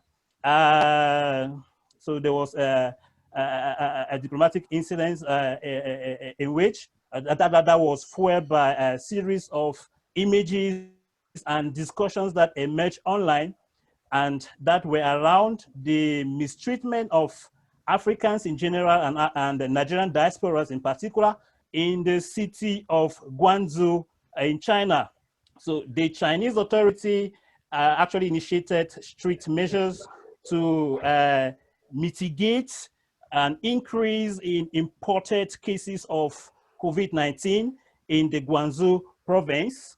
And so in the application of these measures, the Chinese authorities started targeting African communities, especially subjecting members of this community to forceful testing and quarantines. In the process of applying the measures, the Chinese authorities visited the homes of Africans, testing them on the spot or ordering them to take a test at specific local hospitals. The Chinese authorities' action soon became misinterpreted. That's the version they gave. So the action became misinterpreted, especially as they began to seize the passports of some Africans and to subject Africans to measures that were stricter than the protocols applied for Chinese citizens. The perceived maltreatment of Africans actually engendered waves of condemnations from politicians across Africa. This perceived maltreatment of African diasporas also triggered waves of anti-Chinese sentiments in African countries. In Nigeria in particular, senior staffers at Nigeria, MFA, and some prominent politicians use officials and unofficial forums to condemn the treatment, the perceived mistreatment of Nigerians, and to seek immediate redress. So that's for the background. So my concern has been to investigate ways in which Nigerian diplomats use Twitter during the diplomatic crisis, examining the extent to which their tweeting was guided by the two principles of listening and dialogic engagement. So to reach this objective, I conducted two content analyses. The first was a qualitative content analysis of 15 randomly selected tweets generated by Nigerian diplomats and prominent politicians. So these tweets that were generated by them to react to the maltreatment, or say the perceived maltreatment, of the Nigerian diaspora in China. This content analysis sought specifically to investigate the level at which the Nigerian diplomats and politicians sought to interact and with their audiences and not just communicate with publics on Twitter. In the second content analysis that I conducted, I actually looked at about 933 comments made by audiences in reaction to the 15 tweets I earlier mentioned, the tweets that were generated by Nigerian diplomats in reaction to the maltreatment. And how was the second content analysis organized? I worked with a data sheet which considered about 4 different variable labels. I looked at the tone of their reactions, that is the comments they made. I looked at the angle of criticism. I looked at the purpose of posting. I looked at the focus concerning the tone. I looked at whether they were pro-Chinese or they were anti-Chinese or whether they were neutral. Concerning angle of criticism, I looked at whether they were actually accusatory, whether they were accusing China, whether they were only defending Nigerians. Concerning purpose of posting, I looked at whether they were actually begging for a kind of dialogic engagement with those who posted, those who actually sent the tweets, that the diplomats. I looked at whether they were non-dialogic in the sense that they just wanted to get information and discuss on different issues and others. So I need to actually say from the onset that the study is still in progress, but I have a number of interesting findings. I have been able to complete the qualitative content analysis of the 15 tweets. And based on my reading of the qualitative content analysis of this tweet, I will say that none of the diplomats sought to apply dialogic engagement in their effort to communicate on Twitter. All of them simply tended to flatly of their position on the issue of maltreatment of Nigerians, overlooking expressed requests made by commenters to interact with them, and so requests made by these same commenters to receive ample details about the discussions they made or the positions they took. So the popular model of communication on Twitter that was used by the different diplomats was simply to inform audiences of meetings held with Chinese authorities and ambassadors without providing details around what was discussed during these meetings. And so there was no dialogic kind of engagement with the audiences. And this actually shows that a Nigerian diplomacy needs to understand that digital diplomacy is not just creating an account. It's not just creating an account and on tweeting. There should be a kind of interaction between the answers. So as I said before starting my presentation, the study is still in progress. Some interesting findings will definitely be highlighted in subsequent communications around my research idea. I will stop here, hoping that there are some interesting questions to answer. Thank you for giving me the floor.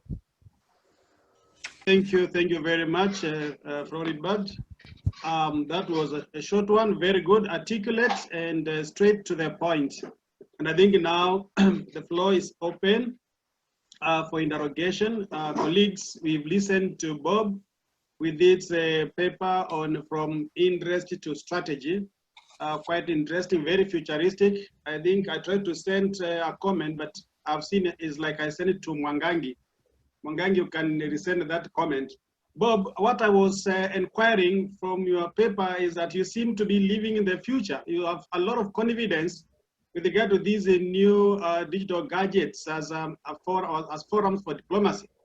But going by the experience, especially with regard to the new threats, cyber threats, do you think states may actually abandon this and retreat back to their cocoons of secrecy and confidentiality and abandon these new platforms? What is the future? Because that's what probably, because you seem to be very enthusiastic and optimistic that we need now to have a strategy, not just a pass of interest. So that was my concern.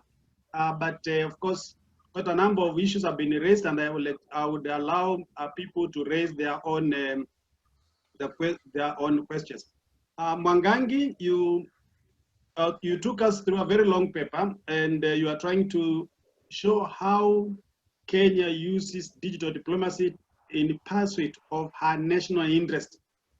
Basically, you could have clarified specific interests that you think have been achieved by use of digital diplomacy. That seems to have been lacking, and I've seen concern from one of the participants, members in the team, that the paper was a little bit wide and not really focused. Quite a number of comments are already in the chat platform, and therefore we may need to look at that. Floribert, very, very targeted paper, and you allude to the fact that you conducted some studies and content analysis, and you are trying to find out maybe what you didn't really bring out is what you established. I think that did not come out very well.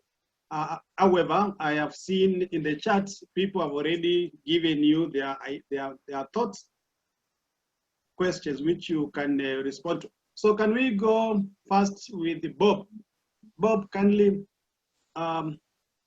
elaborate on the concerns that have been raised on your paper.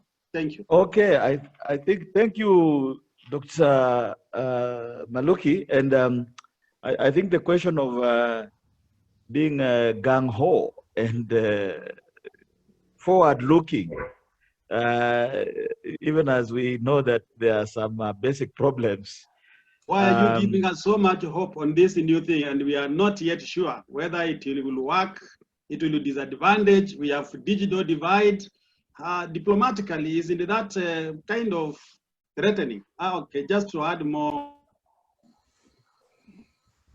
Sure, thanks, Dr. Maluki. That's a very valid question. But in my response, I think let me divide my response, and quickly, I know that we don't have much time, but quickly divide my response into two. One is an operational, or if you wish, practical, or if you wish, a pragmatic response. It is, and I think Yarik also mentioned earlier, a colleague who actually spoke during one of the seminars that we had recently, to say digital diplomacy is already here. It's not as if we are talking of, so we talk of maybe enhanced levels of sophistication. But the fact is that now President Uhuru Kenyatta has to meet virtually with his colleague from Ghana, or if he wants to have an interaction with Trump, or if there is a bilateral discussion between two countries, it has to happen virtually. So it's already digital in the sense. So it's almost like saying the future is here. If you want to say, look, we are not going to operate through webinars, through digital means, because even just a simple technology such as email is already a digital appliance already. I mean, a digital platform, shall I say, or a digital application. Obviously, there's a confusion between platform and tools and application. So, so I think in the case of let me just use in the case of email, because there are many others. In the case of an email, you have to send emails to your counterparts, either with documents and so forth. So one of the things you'll have to do is to secure that by having emails encrypted, or ensuring that you send emails in a secure manner. Meaning that, for example, if you're using Gmail, you're opening yourself up to potential cyber attacks or people grabbing your document. You need to just find a more secure approach. If it's the military, for example, Dr. Maluki earlier spoke about Mkutano, which is a meeting in English, which is an appliance that the Kenyan military has set up. Those are the kinds of innovations that you need. But it's not it's not going back to the diplomatic push, where you put letters in a bag and then waited for the next flight to take them to Washington, D.C., which takes another 2 weeks. In any case, now there are no flights in many countries. So I think, so that's a practical perspective.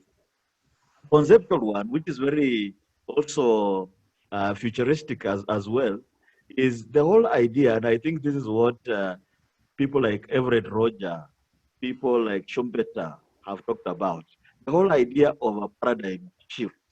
It is in the community where I come from in Kenya, there is a talk of it being very foolish to try to stop a cow that's about to give birth from delivering the cow, or the calf. Even if you brought 100 strong men, that's not going to happen. So I think a paradigm shift suggests, or a revolution, in fact, suggests that this thing has already happened. The practice is already in place.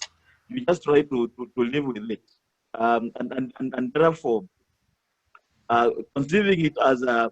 And I think let me just finalize by saying we want to conceive digital diplomacy as a disruptive or creative destruction. And so you have to live with the fact that today LinkedIn might be the best tool, or today Facebook or Twitter might be the best thing you ever heard about. But prepare for tomorrow when holograms or AI or other platforms will rise to the fore.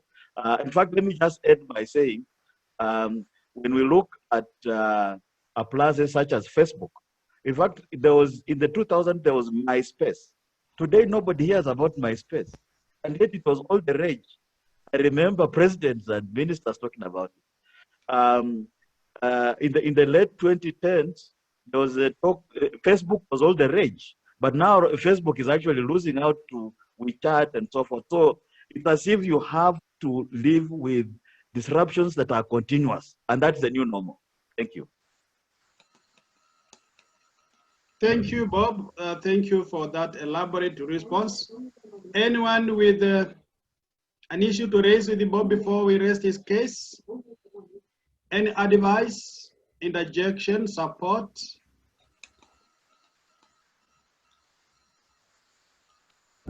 Okay, all right. Freddy, you want to say something? Not really. Okay. Please, let's go to Mwangangi. Yes, please. Response to the issues raised.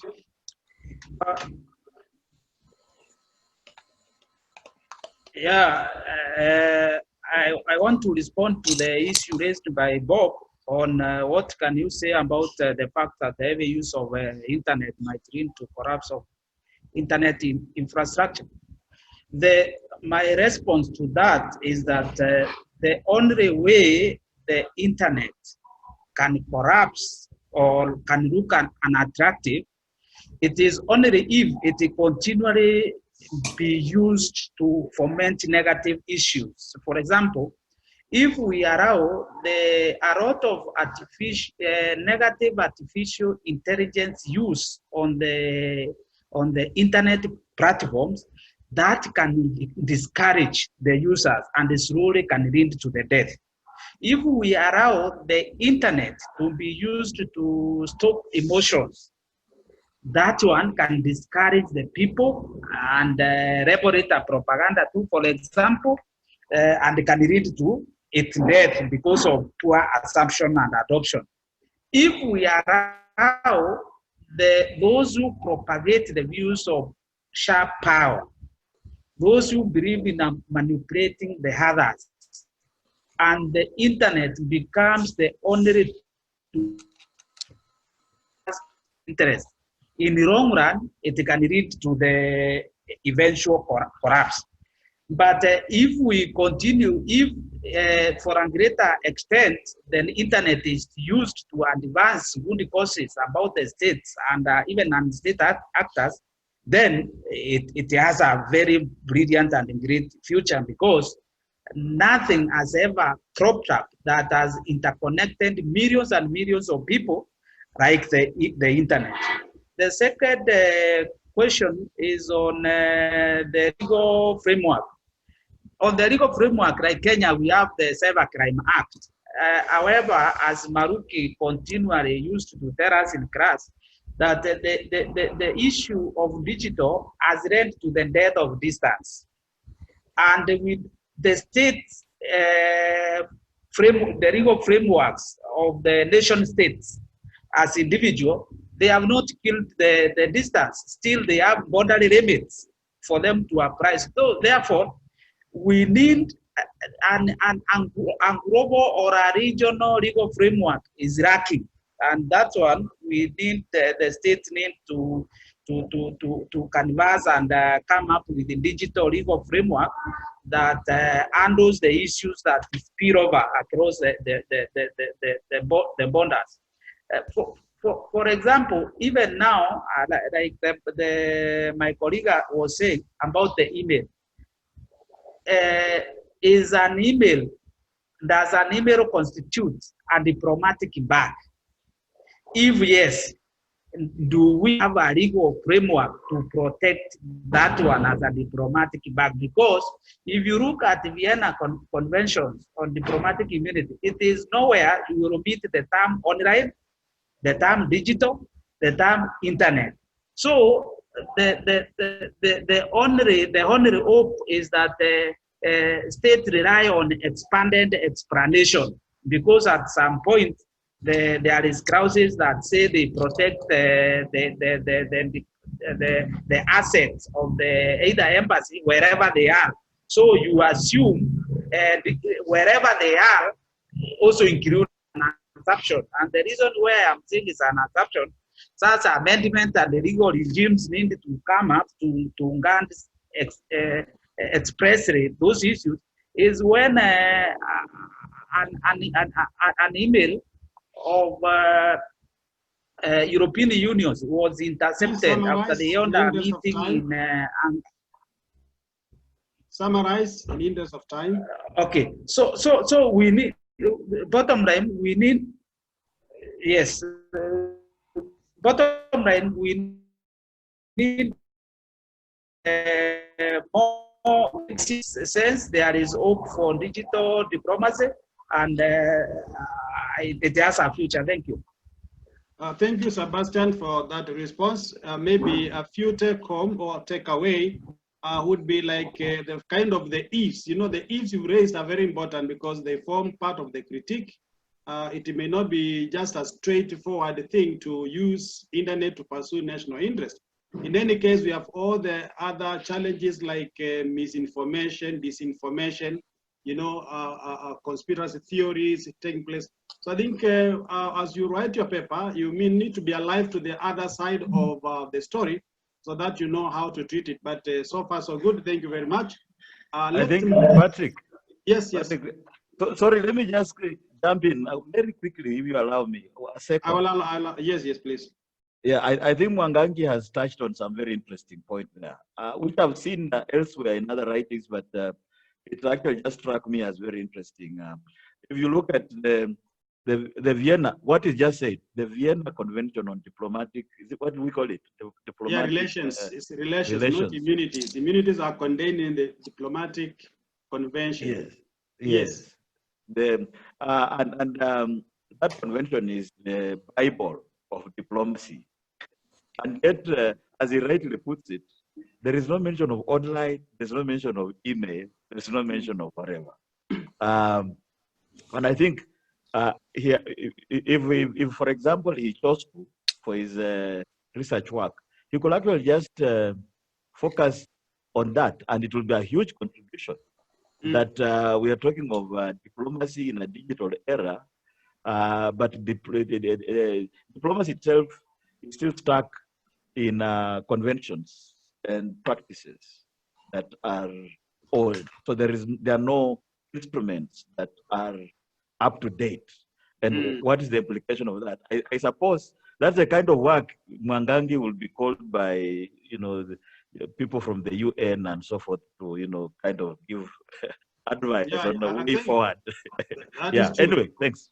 That's a very, very positive contribution, and I think it's an area where Mwangangi may need to look at as he completes his paper. I think, as we said, this is a learning process, and we shall panel beat and add value to each other's papers. We have encouraged people to circulate their papers so that they can be critiqued, and that way, some of these things will come out. So thank you, Mwangangi. Let's move to Floribert. A very, very interesting discussion, but raising also a number of questions. Have you considered the Africa, China, Nigeria, China diplomatic relations, a background, context of the current study, among others? And two, what were the findings of those studies that you undertook, the content analysis? What exactly can we draw from that? Floribert, the floor is yours. Thank you. Thank you for the questions. I will start with the first element of the interrogation, which has to do with whether I've considered the China-Nigerian relations in my background. Of course, I was just presenting a kind of synthesis.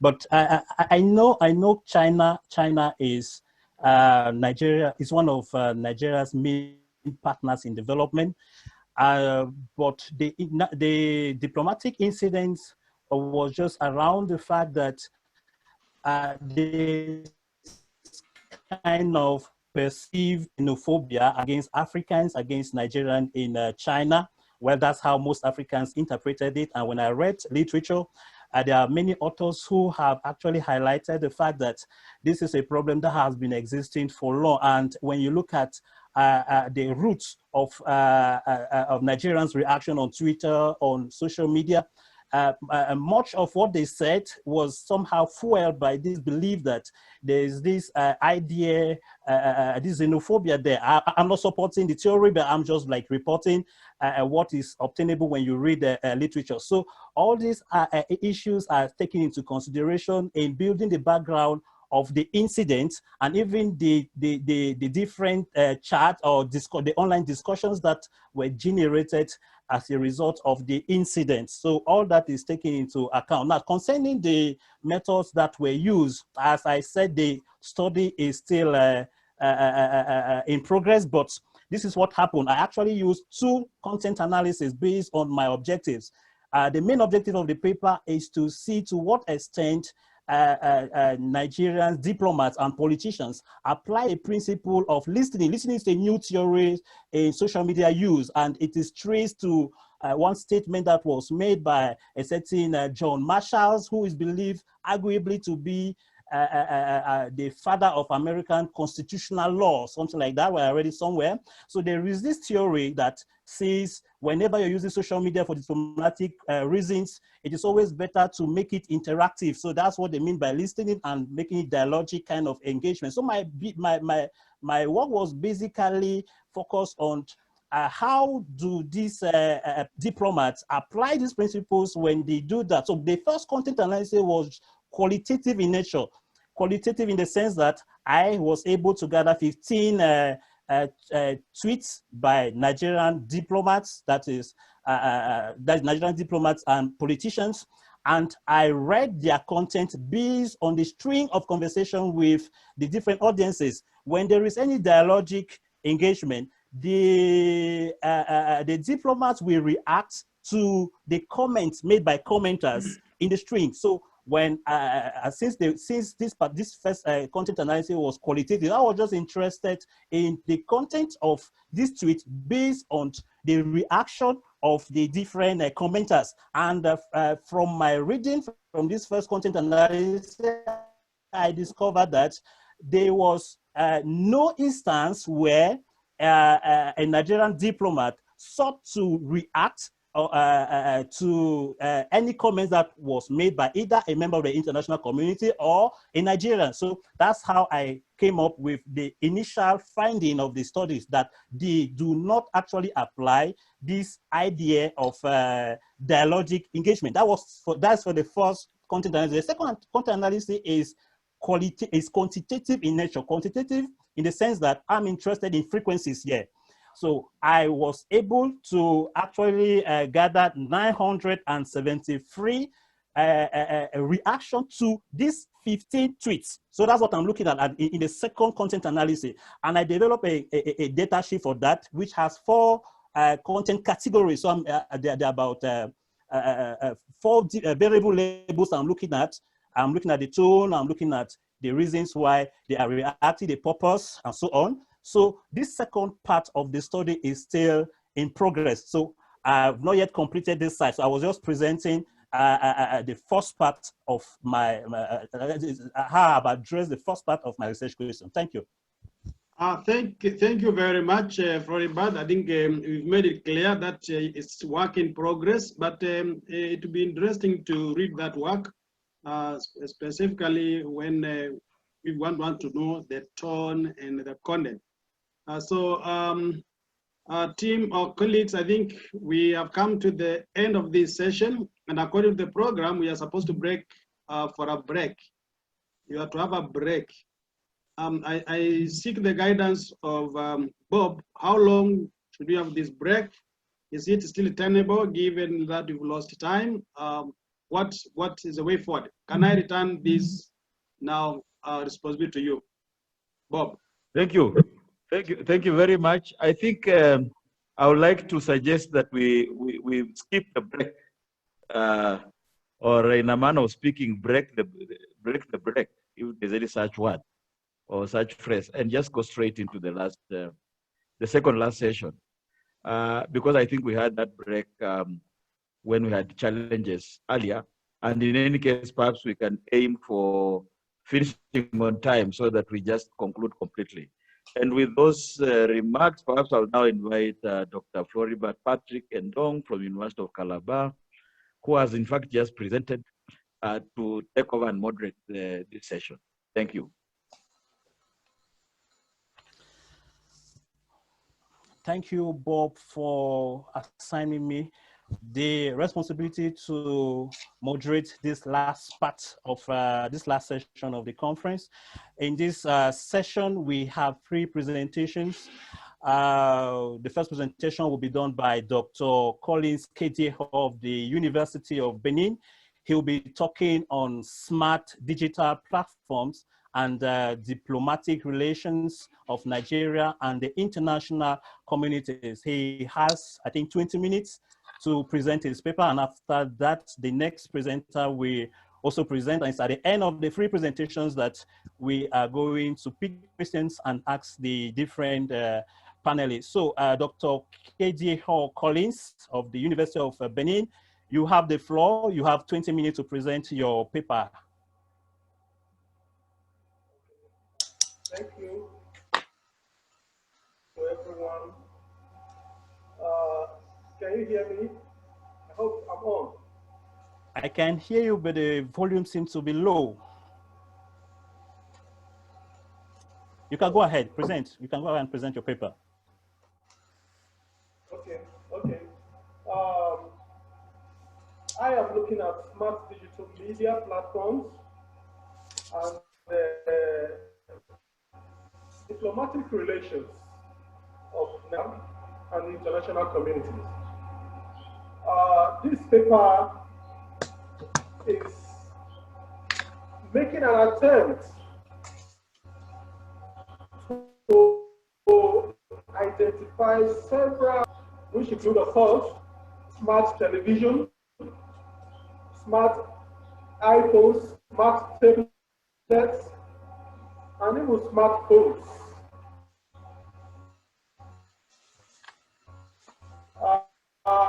The emergence of these platforms has been a phenomenon. And then, of course, they are accessible. They are very accessible. They have created different podiums. You can access these several channels through the smartphone, like I said.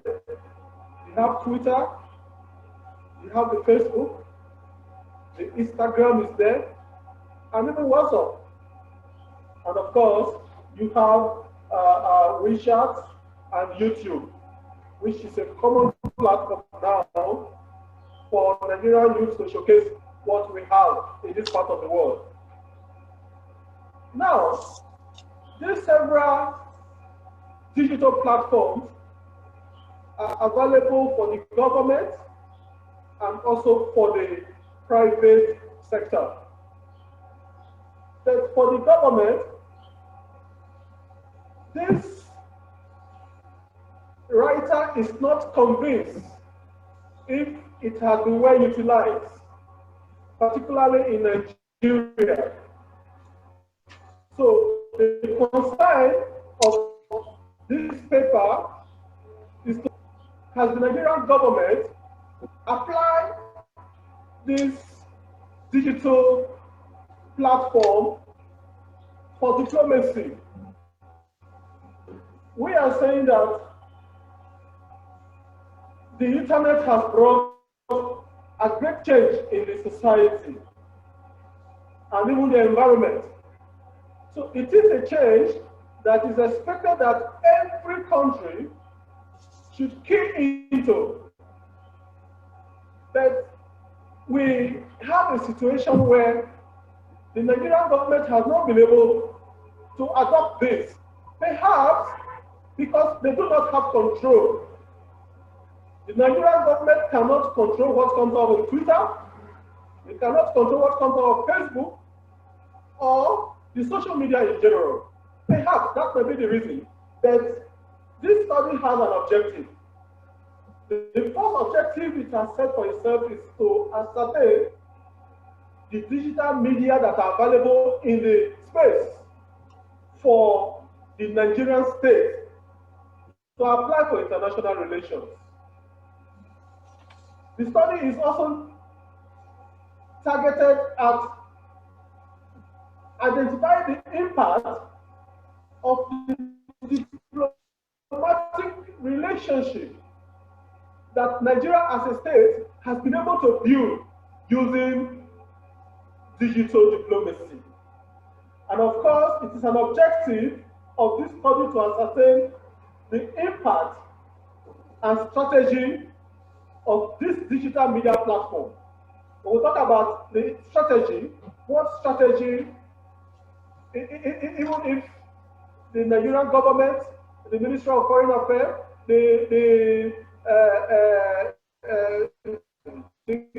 Diaspora Commission, what strategy have they adopted in using digital diplomacy? So it is of interest.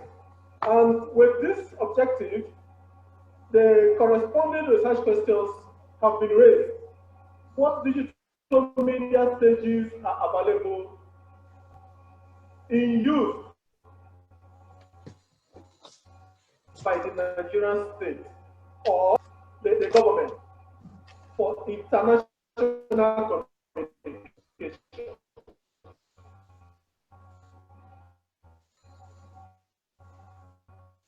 Another research question is, what are the impacts of the diplomatic relations? There must be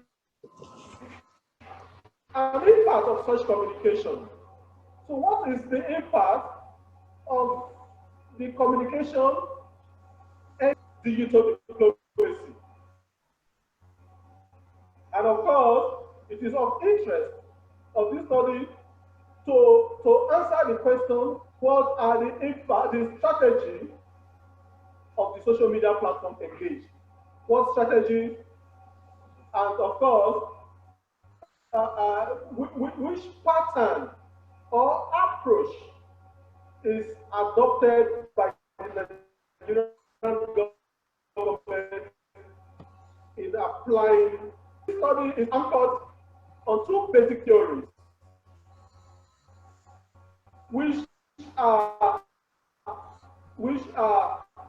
embedded in the relationship theory. Of course, we have the systemic. Now, the systemic theory holds that countries, organizations, private or public, engage in communication, engage in relationship for the purpose of what they intend to derive from that communication. So it is a concern of this study to identify how the Nigerian government, through the different ministries, the Diaspora Commission, and what have you, how they have been able to apply this theory in engaging in deliberate communication to achieve an impact. And of course, we talk about the situational theory. Basically, situational theory goes that individuals only relate with only those countries that agree with their predisposition. It is very much akin to the systemic theory. The work extended in the situational theory is for going into this communication. Why do you intend, why do you apply, what do you expect to get in, applying this digital diplomacy and all of that. Now, we did a literature review. I did a literature review, a brief literature review, where the works of Roberts, 2007, 2012, and of course other digital media communication. This study diplomacy has come to stay, and countries must take advantage of its emergence to goodwill from other countries. Now, this adopted the use of the digital diplomacy. What are the impacts or the benefits Nigeria can stand to derive using Twitter, Facebook, Instagram, and even WhatsApp? This is what we have tried to do in this paper. And we came to the conclusion, I came to the conclusion that the Nigerian government, through the Ministry of Foreign Affairs, through the Nigeria in Diaspora Commission, and of course, other foreign agencies have not really done much in trying to push for goodwill, good relationship from other countries. When Dr. Bukola was making her presentation, she mentioned the relationship between the Diaspora Commission and all of that. Now, my finding is that Nigeria only engaged digital diplomacy, applying the principle of reciprocity. In other words, Nigeria will only adopt digital media just because digital media has been used to accuse it, has been used to criticize it, has been used to obstruct the running of government in that country. Look at the case of Lebanon. Nigerian citizens were trapped. Nigeria could not do anything only when those Nigerian citizens make advances. I mean, make the positions known. So the concern of this paper is that Nigeria only reciprocates. They make a private kind of relationship using the digital diplomacy. Look at Ghana. The Nigerian Commission or the Nigerian Embassy in Ghana was demolished a few weeks ago. It was only when that happened,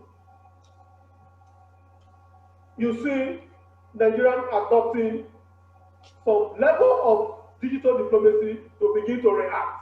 So Nigeria only reacts using digital diplomacy, but they do not initiate. That is my point. Nigeria government do not initiate public policies. They do not initiate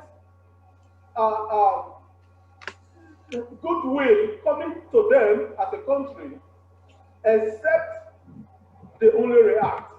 The case of Ghana, and even after the demolition of the embassy, the Nigerian traders, the Nigerian businessmen and women in that country had their business places shut down.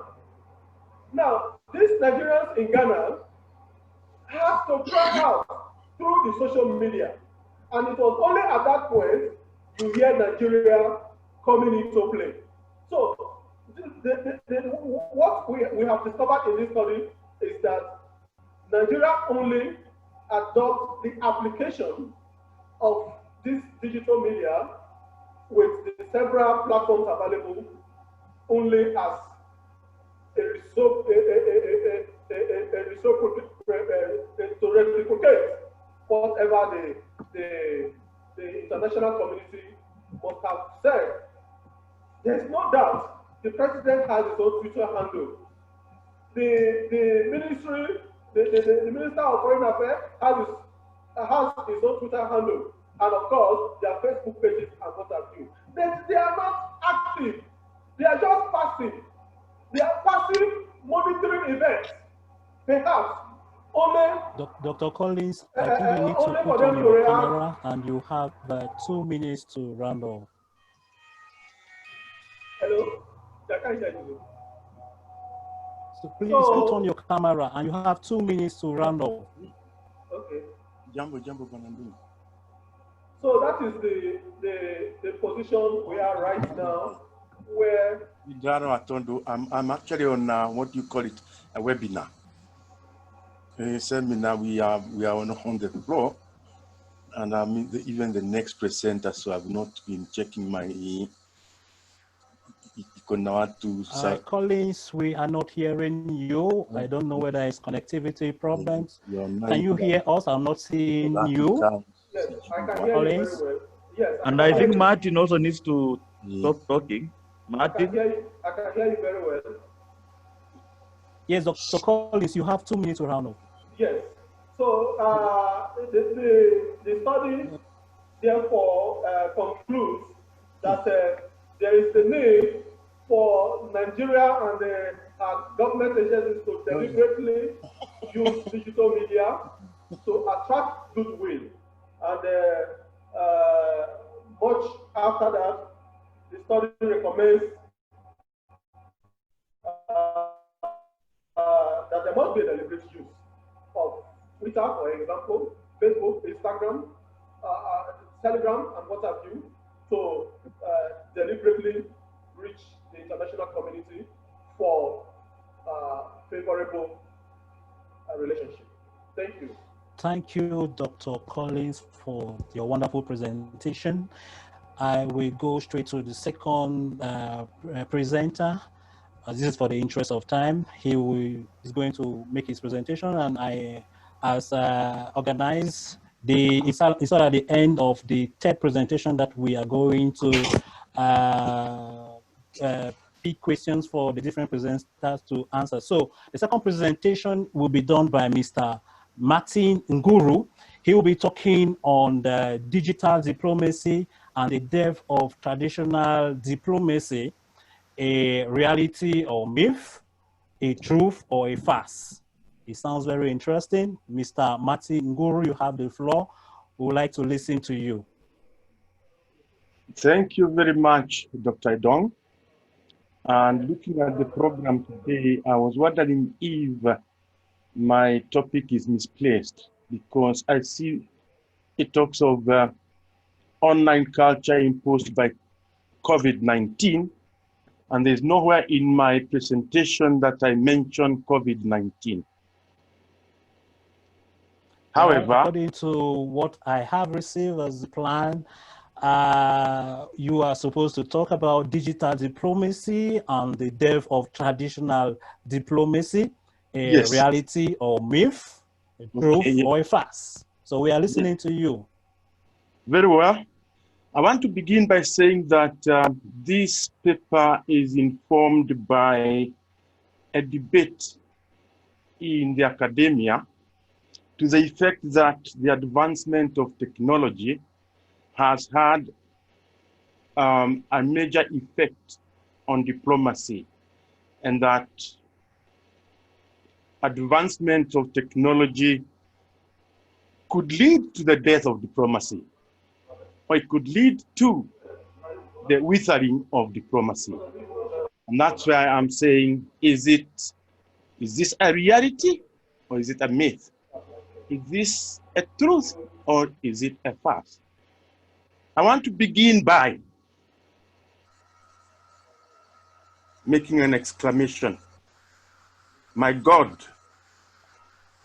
this is the end of diplomacy. Is it the end of diplomacy?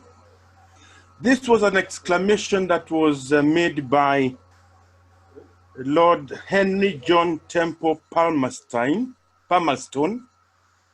the British Foreign Secretary between 1830 and 1851, and thereafter became the British Prime Minister between 1858 and 1865.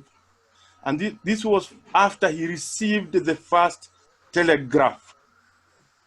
He made that exclamation, "My God, this is the end of diplomacy."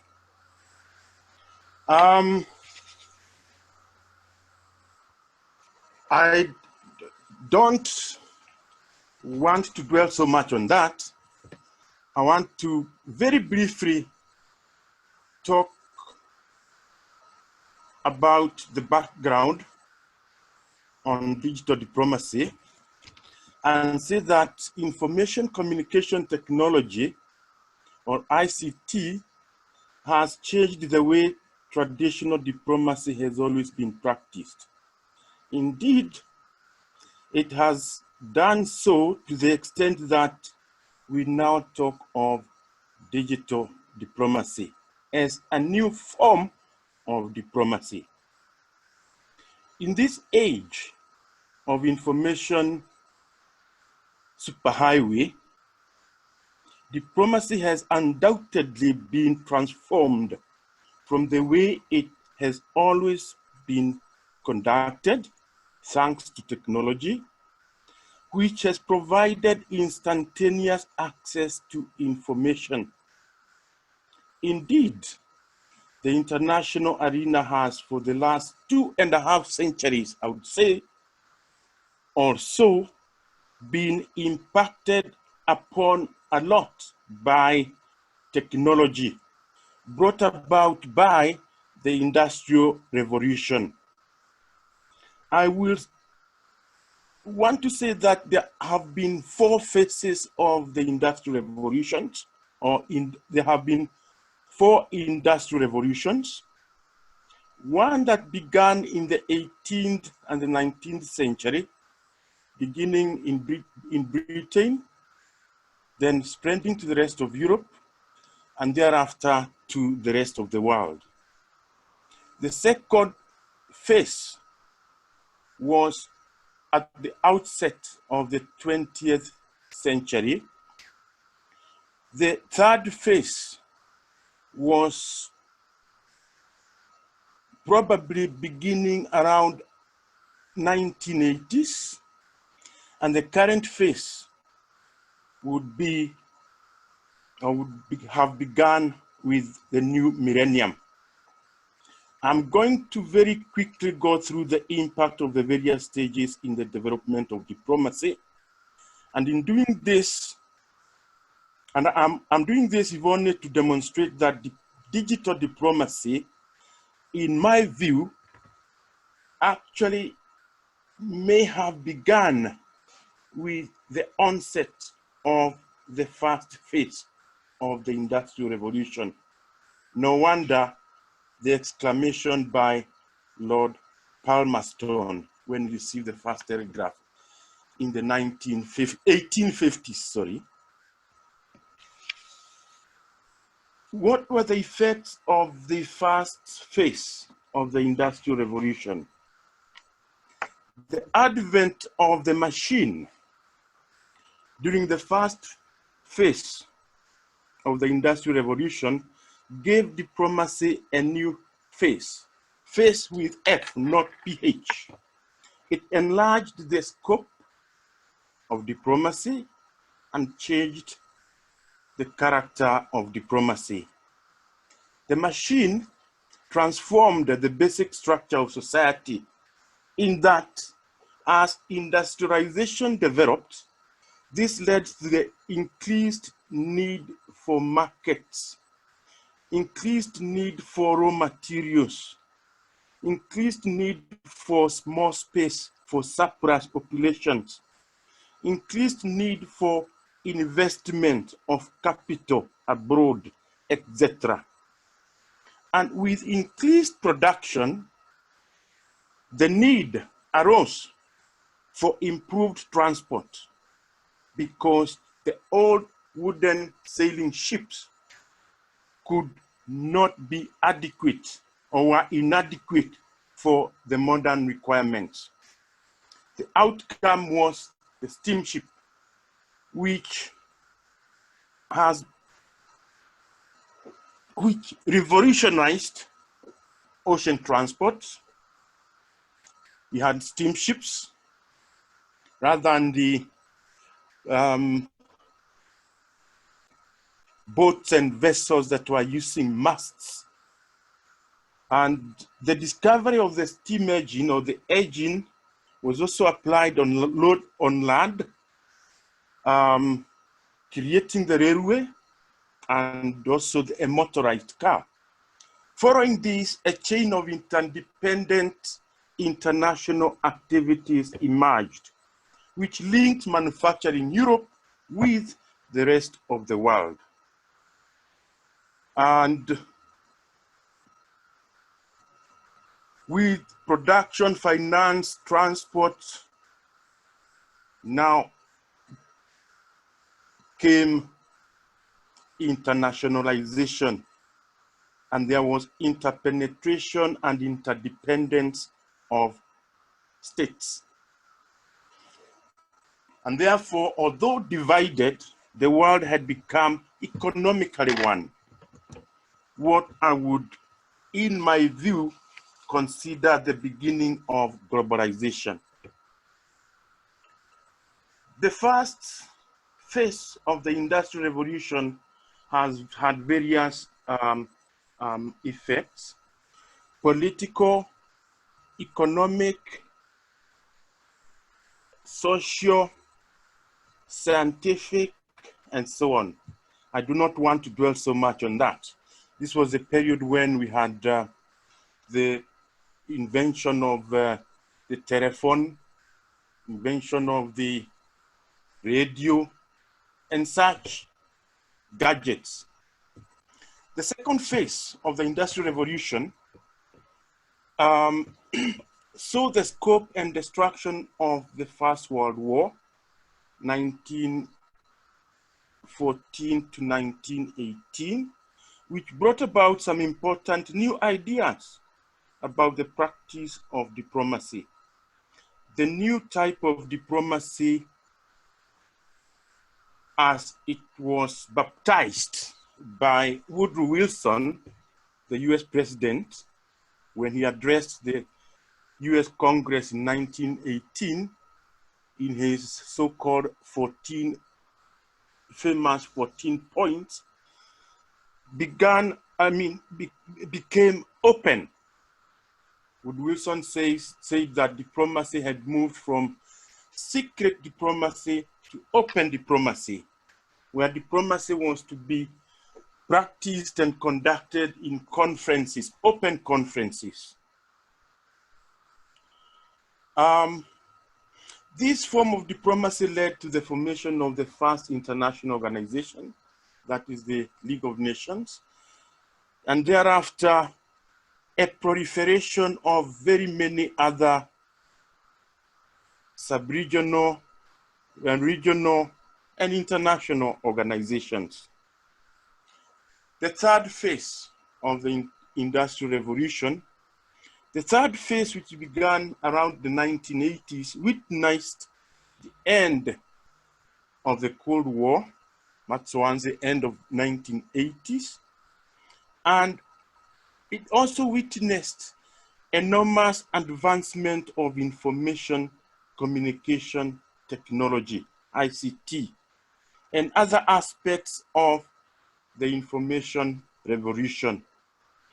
This has changed the nature of diplomacy by quickening the tempo as well as the rhythm of diplomacy.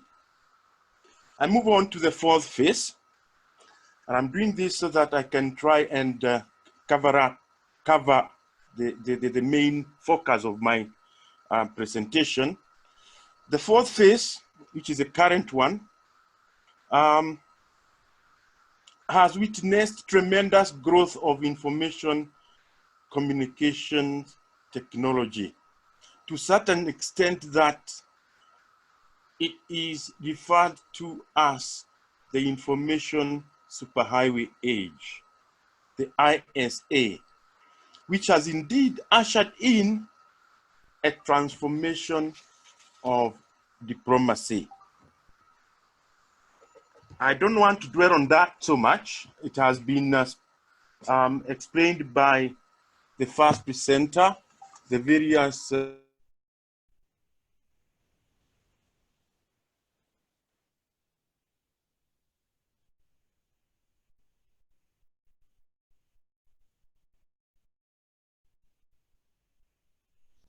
my presentation, and the main focus of my presentation was the death of diplomacy, digital diplomacy and the death of diplomacy. Is it the truth, or is it a myth? Is it a reality, or is it a myth? Is it a truth, or is it a farce? One can only answer this if they looked at the various functions of diplomacy, if they considered the various functions of diplomacy, which are contained in Article 3 of the Vienna Convention on Diplomatic Relations, 1961. And there are various, there are 5 types, there are 5 functions of diplomacy. The first function is that of representation. Representation is a fundamental role of diplomatic missions. And this function entails the sending state explaining the sending state's policies and priorities in the receiving state. It also means or entails speaking on behalf and in defense of the sending state in the receiving state. The question here is, can this function be accomplished digitally? My answer is no, because there's need for physical presence of the diplomat in the receiving state so that they are able to explain the policies and the priorities of their state in the receiving state. So I would say it is not possible for digital diplomacy, for representation to be done digitally, because it also would involve, for instance, attendance of functions, diplomatic functions, physical attendance. If there's a National Day celebration, the diplomat, the ambassador would attend. He cannot attend digitally. The second function of diplomacy is protection of national interests. Protection of national interests implies protecting the interests of the sending state and its nationals in the receiving state.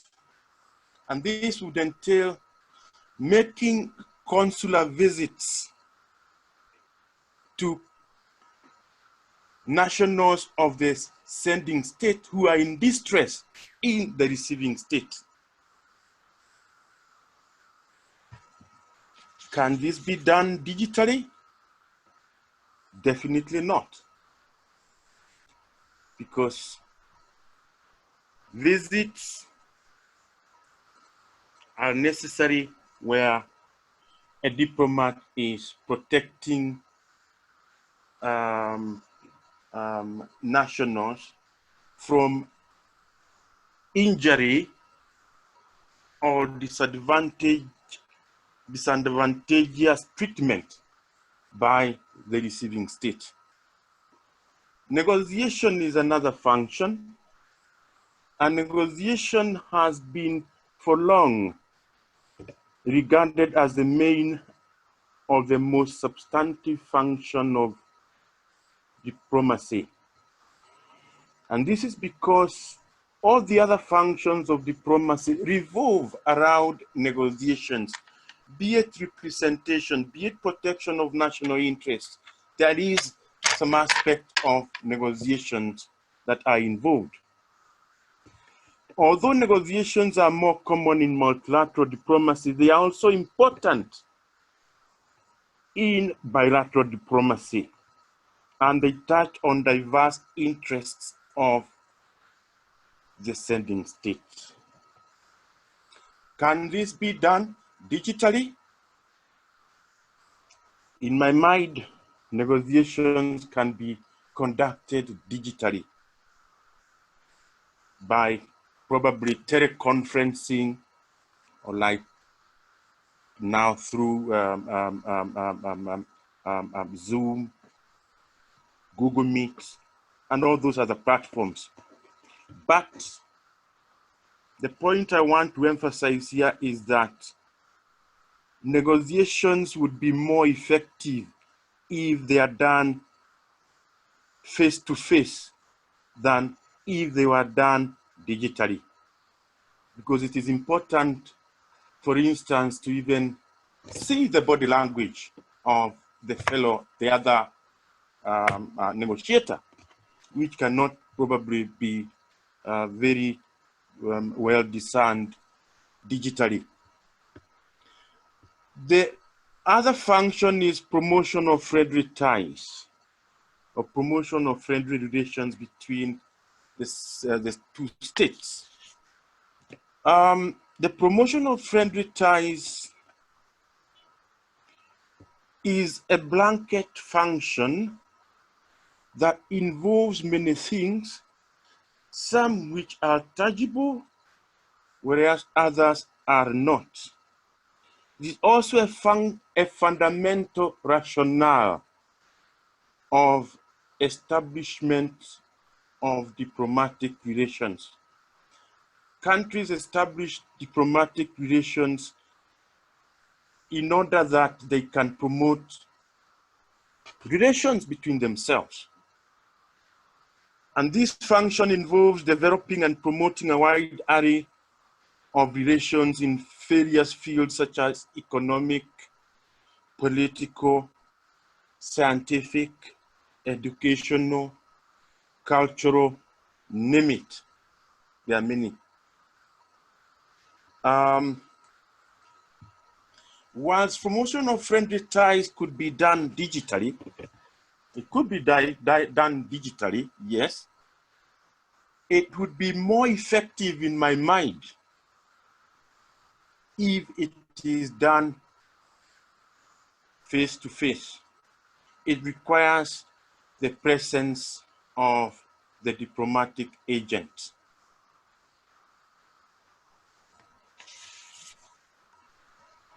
Another function is gathering and processing of information.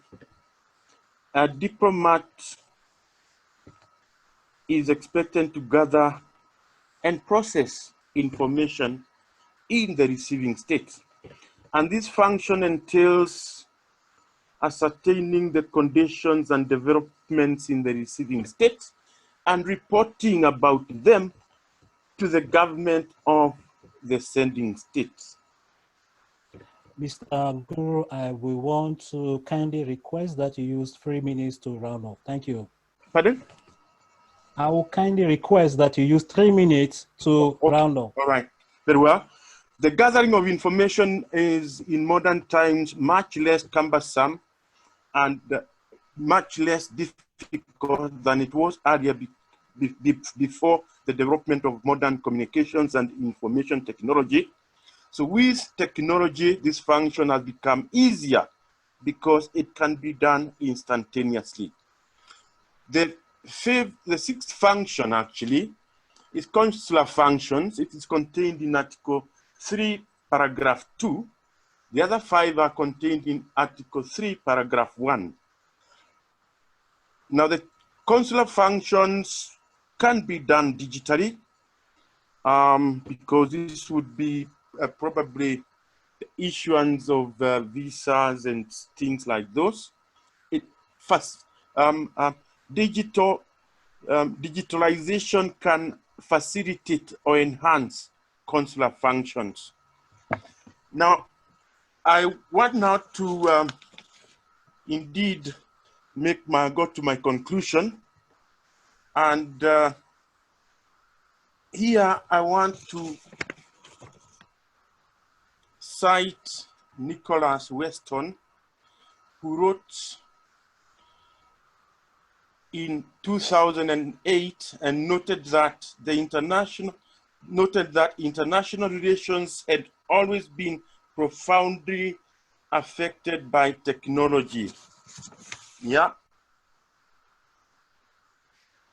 He mentioned the internet, which was 20 years old then. And he's noted and said that the internet was having a profound impact on diplomacy. Indeed, all the other platforms have had a great impact on diplomacy themselves.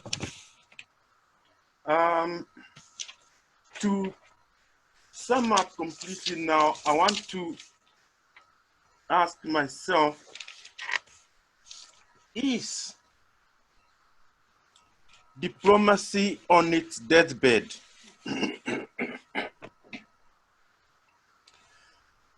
I want to say no, diplomacy is not on its deathbed.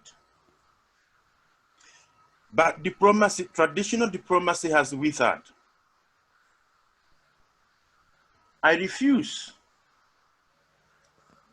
to agree to this. Just like a doctor who certified a patient dead, referred the dead person to the mortuary, only for the mortician to discover that the person was not dead. The person was comatose. He was returned to the wards. So I want to be like that mortician who refused and who discovered that the patient was not dead and sent them back to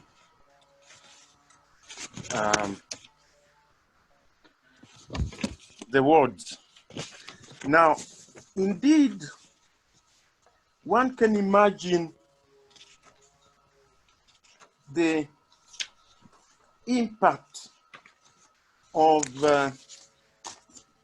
technology, and on this, I want to note. Yes, Mr. I want us to you have imagine the impact. What will you say to conclude your presentation? Thank you. Yeah, I want us to imagine the impact of the release of confidential US government documents by Julian Assange. It had great impact. The conclusion, like I say, is that diplomacy is not dead, but it has been greatly impacted upon by modern technology. Thank you. Yes, thank you, Mr. Nguru, for your presentation. I think it's very interesting, and there are many details you've given us. We'll go straight to the third presenter, who is Mr. Gideon Kimayo, who is going to do a presentation on the topic evaluating the use of, evaluating the use and significance of digital diplomacy by ministries of foreign affairs in Africa. Mr. Kimayo, you have 20 minutes to do your presentation. Then after your presentation, we're going to read questions that have been asked by colleagues so that each of the presenters will respond to specific questions that are sent for them to answer. So Mr. Gideon Kimayo, you have the floor. 20 minutes for your presentation. Hello, good afternoon or good evening to all. Yeah, good afternoon. You can hear me? I can hear you, Mr. Kimayo. You can go ahead with your presentation.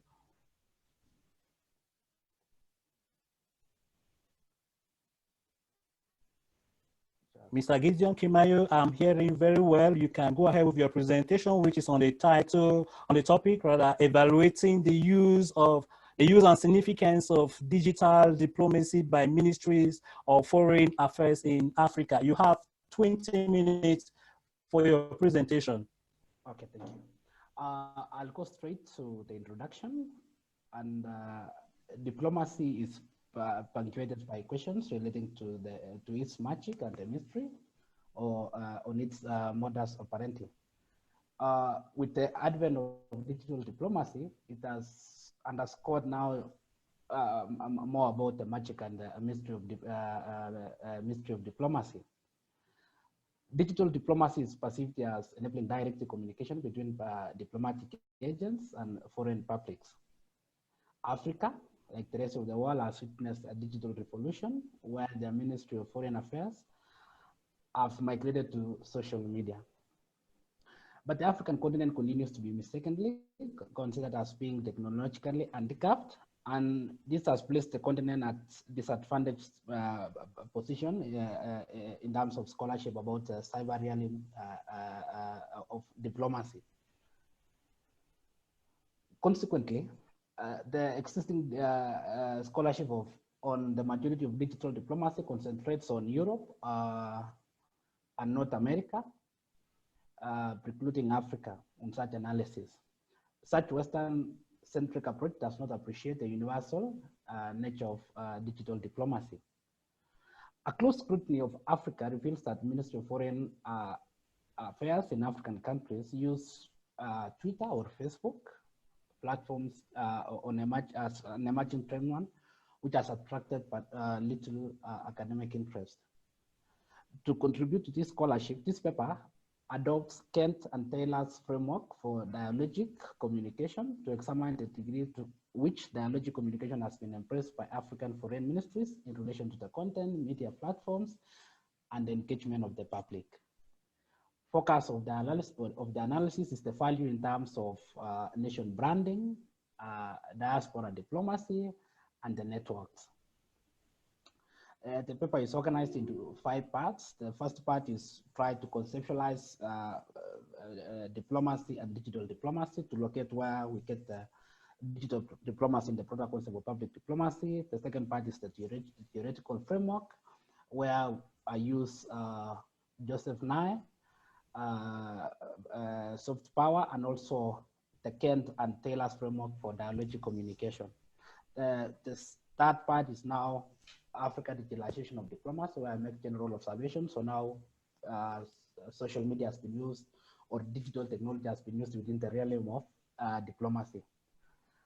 The fourth section is a case study of how this digital diplomacy has been used by the 5 African countries, including Kenya, South Africa, Nigeria, Egypt, and Ethiopia. And the last part is we make conclusions and recommendations. Straight away to digital diplomacy and public diplomacy. Public diplomacy is an important strategic asset in the pursuit of state interests and an effective means of strategic communication, primarily attempts to set media agendas, creates news frames, switch news context, and fabricate speculative narratives and sensitive topics. In so doing, it imposes one's country's value system and media standards on the rest of the world, resulting in increased international public opinion. Digital diplomacy, on the other hand, refers mainly to the growing use of social media platforms by a country in order to achieve its foreign policy goals and proactively manage its image and reputation. According to MENA and SECAF, digital diplomacy exists at two levels. That's at the Ministry of Foreign Affairs and at the embassies located around the world. By operating on these two levels, nations can tailor foreign policy and nation branding messages to unique characteristics of local audience with regard to history, culture, values, and traditions. And in doing so, it's facilitating the acceptance of foreign policy and the image that certain countries trying to promote. The United Kingdom Foreign and Commonwealth Office, FCO, elaborates its definition of digital diplomacy on its website as digital diplomacy is solving foreign policy problems using the internet. So why this digital diplomacy? Often negotiations among diplomats or countries take place in simultaneously making it difficult for countries to send people to follow on the issues. This is particularly true for small countries which have limited means, and especially in terms of human resource, and cannot pay for all the traveling costs associated with them. So with the advent of the internet, through Zoom, through Google Meet, and social media, it allows these small countries to overcome the challenges and follow faraway conferences and seminars from capitals, making it possible for them, making it possible also for the officials of those countries to intervene in them and make their opinions known. The entire world is on Twitter. Around 97% of 193 UN member states have official presence on the platform. Only around 6 countries are left out, Laos, Mauritania, Swaziland, among others. I move to the theory. Joseph Nye is associated with the theory of soft power, which came about in 1980s. And for Nye, he gave an alternative of the hard power, now the soft power, which he proposes to influence the behavior of others to get the outcomes you want instead of coercion. This kind of ability can realize a goal through attraction instead of violence. The attractiveness of takes the form of countries' culture, political ideals, or foreign policies. So how can this theory be associated with digital diplomacy? I give the example of the small countries, or the ones which are not endowed with resources, that they can protect an image outside there by showing their culture, showing their political ideals, in order to create a favorable image for themselves. Then there is Kent and Taylor's framework of dialogic communication. So the theory has the tenets, has 5 tenets. That is, it is a theory brought from the realm of communications, public relations. So I'm trying to use this theory from public relations to digital diplomacy, where the 5 tenets or the 5 features, including public relationships, temporality and spontaneity of interactions with the public, empathy, willingness to interact with individuals and publics on their terms, and finally the commitment or the extent to which organizations, or in this scenario, the nations gives itself over to dialogue. The whole essence is about dialogue with the public. So how is this relevant to this paper? The dialogue theory is relevant to the debate of digital diplomacy, that it recognizes websites and even social media platforms as a media of dialogue where participants can engage meaningfully. For example, when the officials at the Ministry of Foreign Affairs or the diplomats post something on Twitter, there is room for engagement. It is dialogue. You can post this and the audience can reply. An example is in the era of COVID-19 pandemic, updates on the situation in countries all over the world has been made through these platforms. So how is the issue of digitalization of diplomacy around Africa? So the concept of digital diplomacy is slowly gaining pace as a way of enhancing diplomacy in Africa. Most African countries have embraced the use of social media, that is tweet diplomacy and Facebook. A recent study made by Camp, Mena, and Sake found that African Ministry of Foreign Affairs are active online as their European counterparts, suggesting that in digital diplomacy, the digital divide is now narrowing. For instance, WhatsApp has been used in times of crisis, and in this case, I've given during the xenophobic attacks on foreign nations in South Africa, most diplomats used the WhatsApp to reach out to their nationals.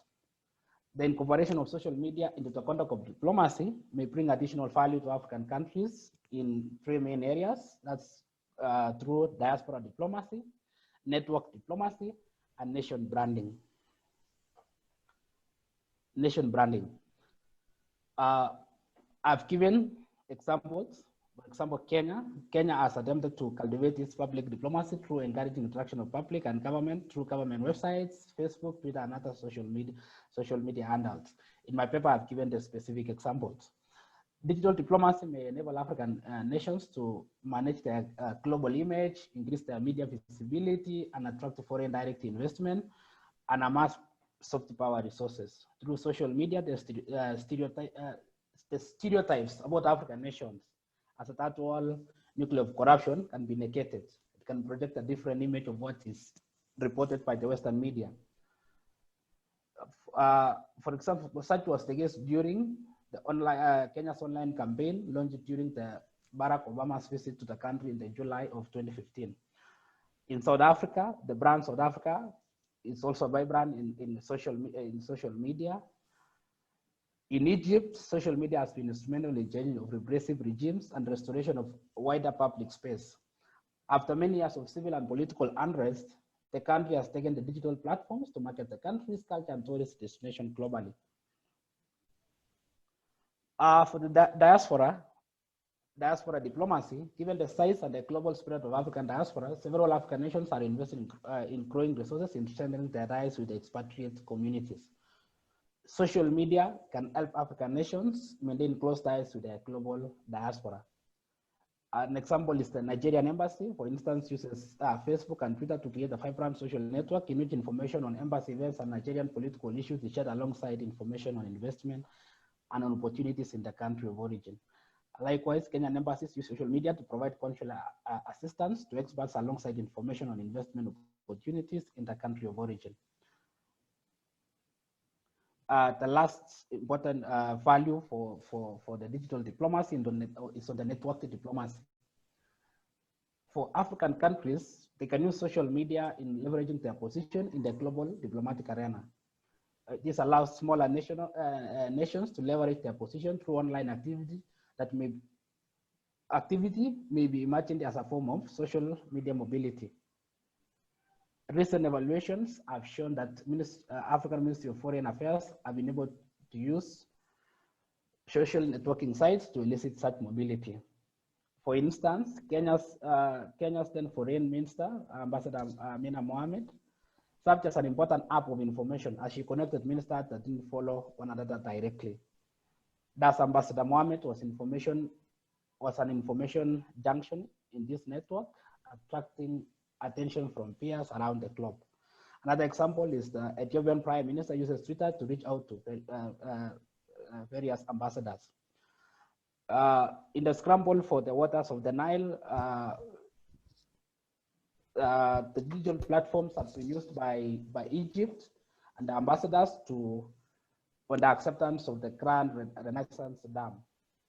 South African President Cyril Ramaphosa organized an attendance of the G20 meeting in March to virtual conference by leaders of East African community and virtual diplomacy. Lastly, finally, conclusions. Digital diplomacy holds the potential to increase the effectiveness of African diplomats in diverse areas. The analysis shared in this paper demonstrated that African nations have indeed begun to incorporate social media into practice of diplomacy. However, more research is necessary to ascertain if African Ministry of Foreign Affairs have realized the benefits and overcome the challenges associated with migrating online. African digital diplomacy should therefore be considered among the research agenda for communication, international relations, and diplomacy scholars. This will increase not only the international presence, and at the same time, market or brand the respective countries. Thank you. Thank you, Mr. Gideon Kimayo, for your presentation on the evaluating the use and significance of digital diplomacy by ministries of foreign affairs in Africa. The three presentations have actually generated many questions that we are going to read for the different panelists to answer. So we'll start with questions that were asked to Dr. Collins KJ Hall. And when I check my screen, if I should read the first question that is destined to KJ Hall, Dr. KJ Hall. The question is from Professor Bukola. Collins, I think, while it's more like a comment, and the comment reads, a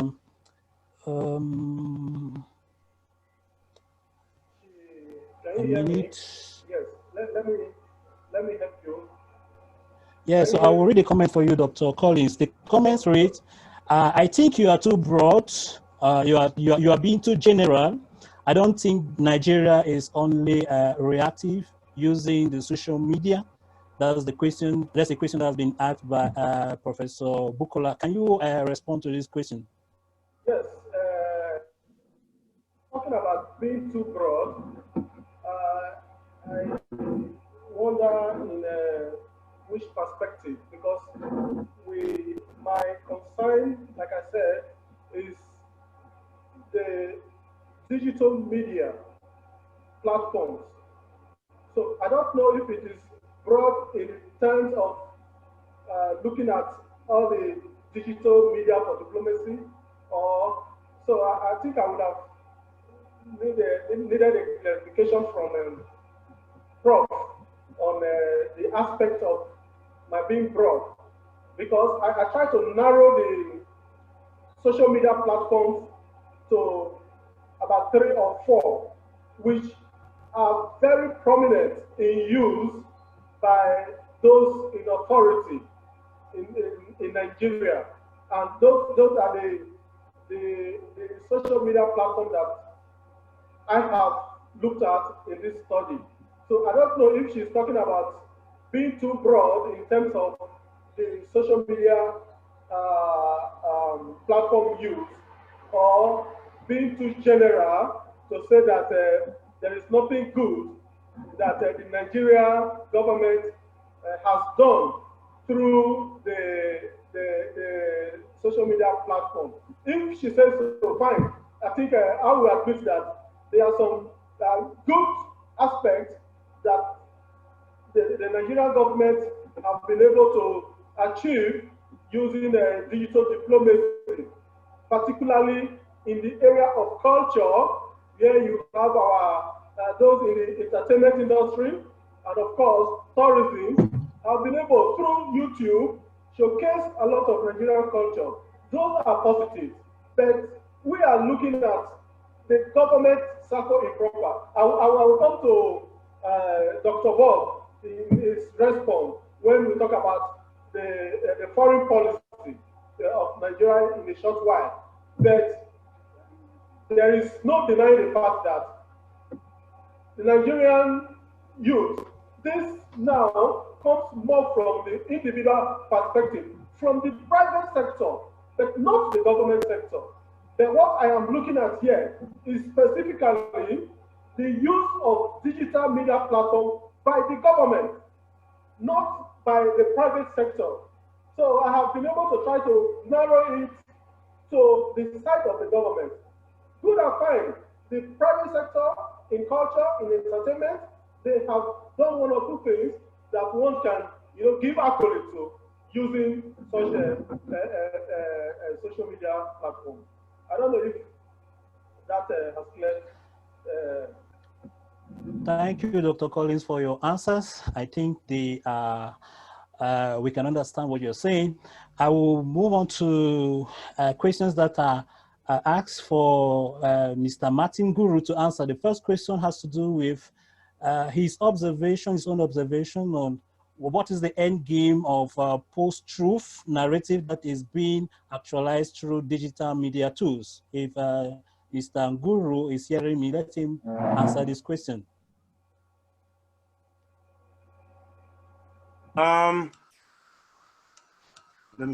Yeah, thank you very much, Mwangangi Sebastian. Now, very briefly, I want to say that digital media tools have indeed revolutionized the conduct of practice of diplomacy, and one cannot wish them away. My only point, the only point that I was emphasizing was that they have had an impact on the way diplomacy was traditionally conducted or practiced.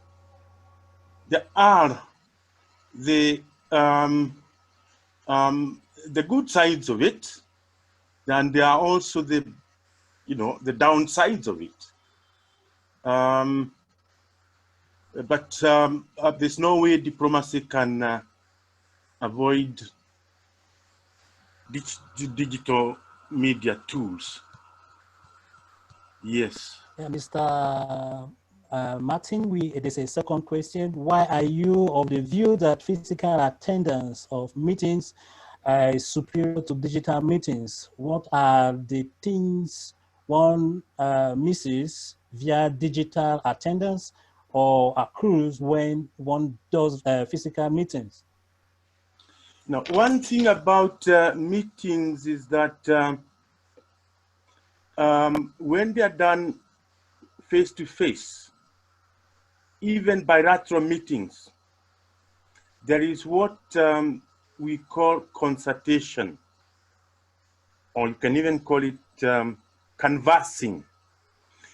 A lot of negotiations are carried out under the tables that you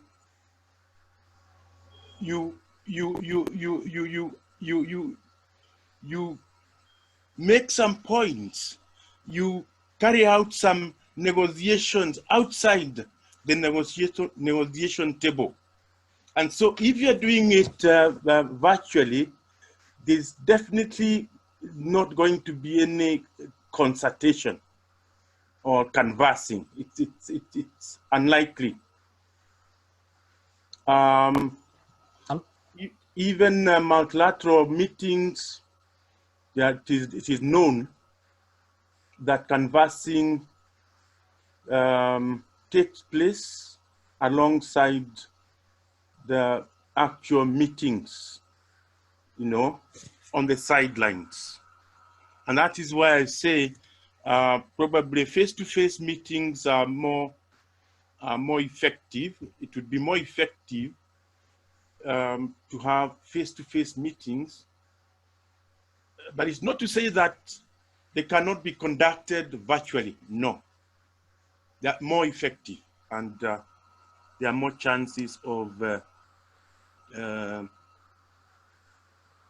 getting one's points across to the other side, like I said, on the sidelines. Now, yes, I will read two questions for you to answer. Yes, the first question, the first question is, what will you say about diplomatic functions such as virtual embassies for representation? That's the first question. The second question, do you think it makes sense to say evolution of traditional diplomacy instead of death of traditional diplomacy? All right. On representation, I I recall saying that representation is a main function of diplomacy, and it entails the physical presence of a diplomatic agent from the sending state in the receiving state. And that is why I was saying, and this includes attendance of state functions, for instance, if there are national days or, you know, those kind of sessions. And I do not see how effective representation can be done digitally. Now, on the other one, do you think it makes sense to say evolution of traditional diplomacy instead of death of traditional diplomacy? I'm not sure whether I talked of evolution of traditional diplomacy. I talked of the development of diplomacy and the impact that the Industrial Revolution had, the first Industrial Revolution had on diplomacy, which was multifaceted. There were economic impacts, of course, accompanied by political effects or impacts, social impacts, as well as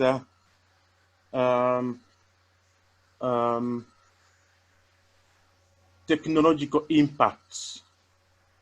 One, we know that before the first Industrial Revolution, diplomatic agents would probably go on horseback, yeah, or on non-motorized vessels, you know, if it was long distances.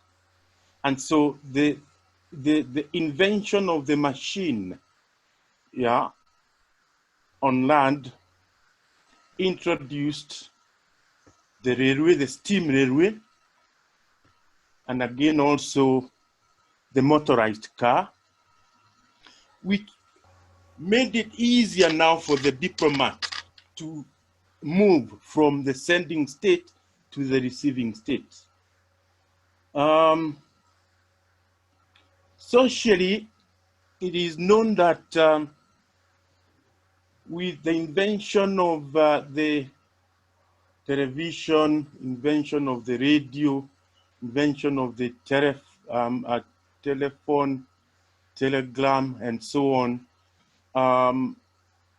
diplomats were able to communicate almost instantaneously, just like it is done today. And that's why I said technology did not begin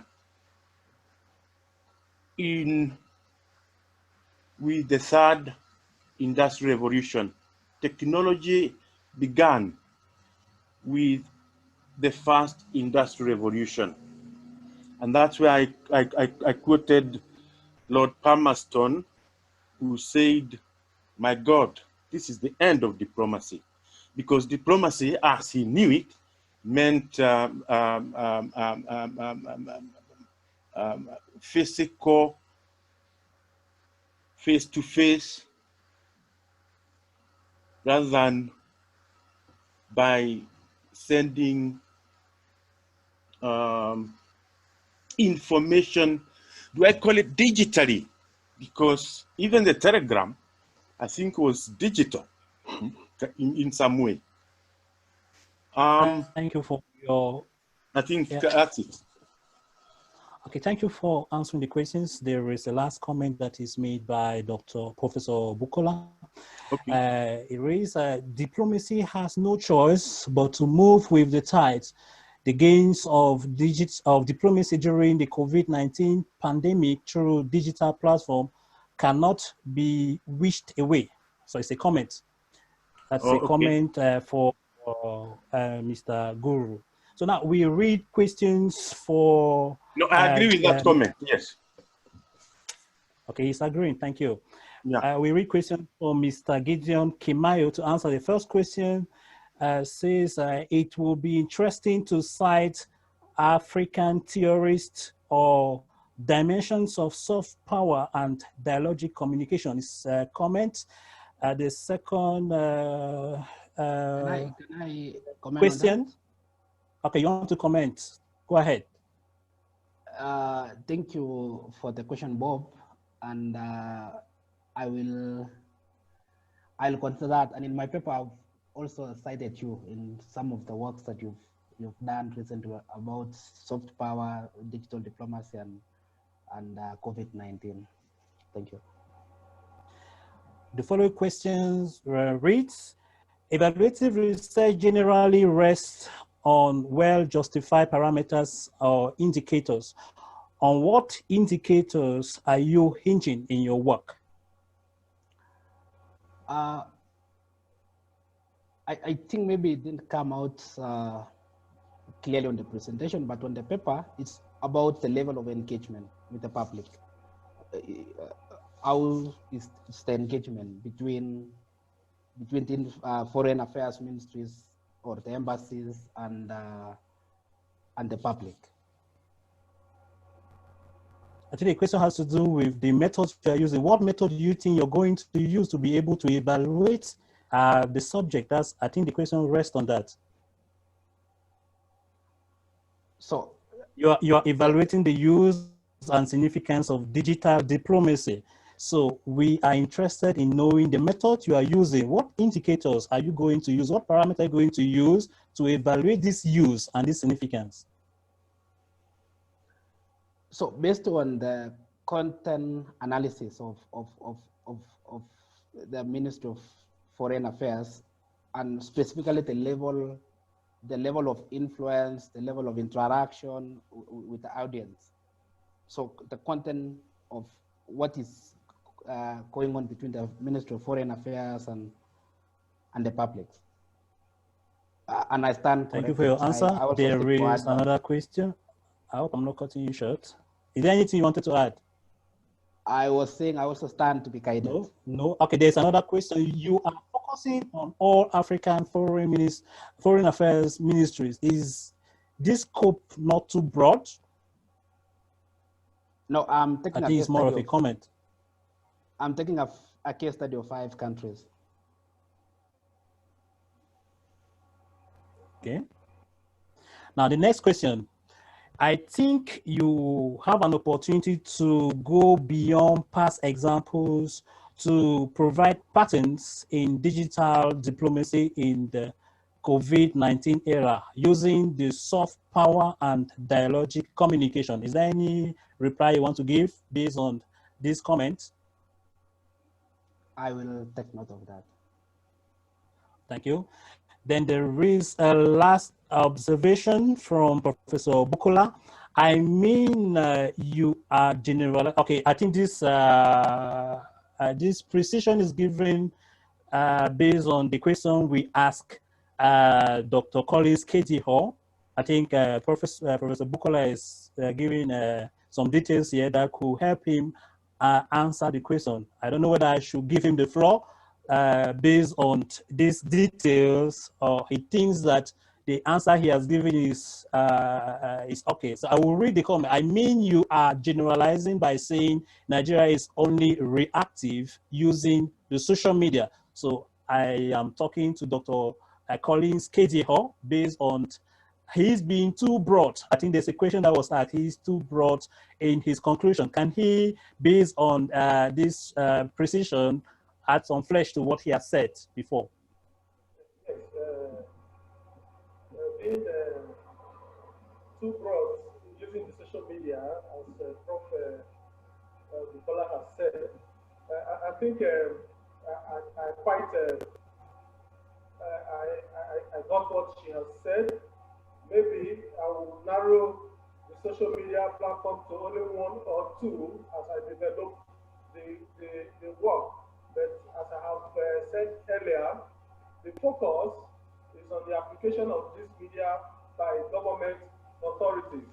So specifying government authorities and mission through digital diplomacy is the target of my paper. I want to quickly comment on Dr. Bob Wekesa's comment that if Nigeria has any foreign policy at present, I want to say that Nigeria foreign policy presently is neither here nor there. And the Nigerian foreign policy can actually be built around certain instruments that are there within the Nigerian society. You will agree with me that Africa has always been the centerpiece for Nigerian foreign policy. And this was during the military era in Nigeria, where they tried to play the big brother, particularly in different crises or conflicts ravaging the African continent as at then. But that is the number one instrument that still defines the Nigerian foreign policy even till date. You can imagine what is happening right now in Mali. Nigeria is still in the forefront of trying to maintain peace there. But my concern is that this peace initiative are more like a physical diplomacy rather than digital diplomacy. And Dr. Bob was asking, what are the underlying factors? Now, I'll tell you, Nigerians are very quick to picking on people's comments. So because of that, the Nigerian government, the Nigerian politicians, a good number of them have failed the people. So because they have failed the people, there's this apprehension or they're not willing to even come on the media platform, whether it is on national issues or international issues, so that the citizens, the populace will not pick on them. That is one underlying factor. Again, I don't know if any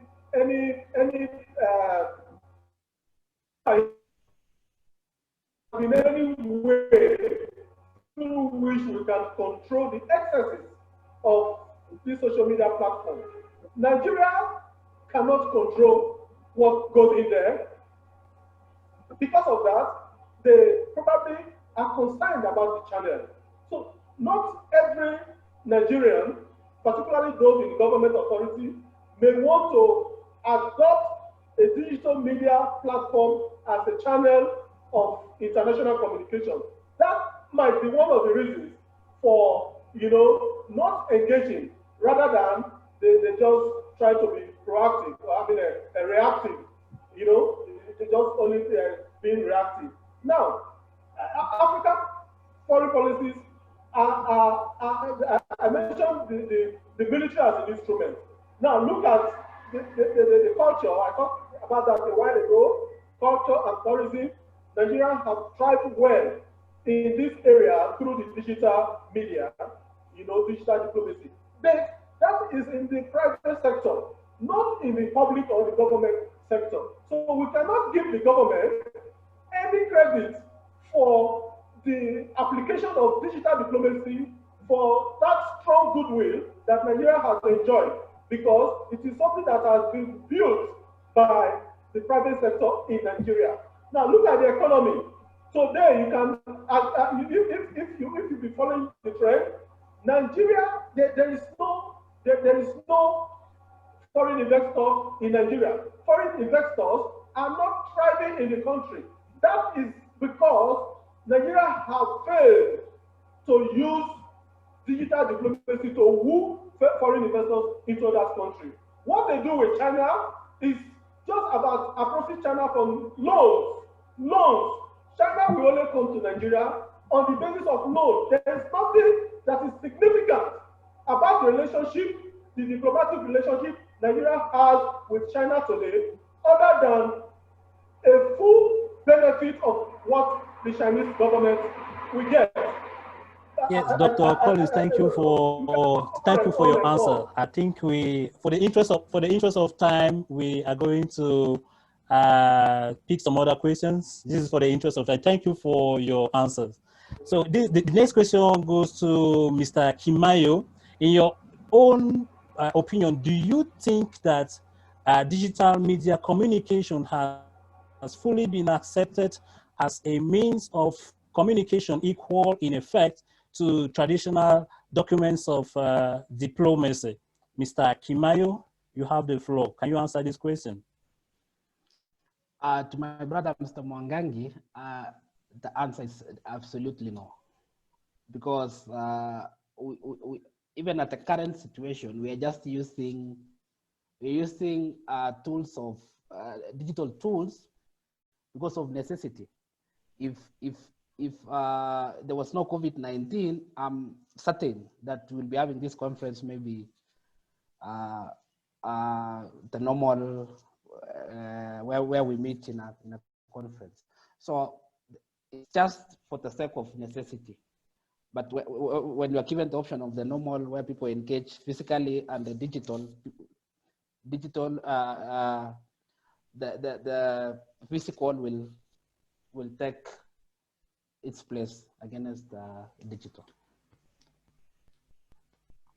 Thank you. There is a last comment which is basically made on a lighter mood. I think it goes to Mr. Martin. When a car tea breaks and launch. So are you an Igbo chief? Mr. Martin. Mr. Martin is not with us. So we thank the panelists, Dr. Collins K.D. Hall of the University of Benin, and Mr. Martin and Mr. Gideon Kimayo for your wonderful presentation. I think we have come to the end of this third session. I will go back to Dr. Bob for the continuation of the program. Thank you. All right. Thanks, Dr. Floribert Patrick Ndong from Calabar University. And I think, as you know, you are saying, I think I saw Martin Nguru, PhD in waiting, just surfaced now to say he is neither an Igbo chief or a Yoruba one. But I served in Nigeria. Yeah, we thank you for the precision and the details.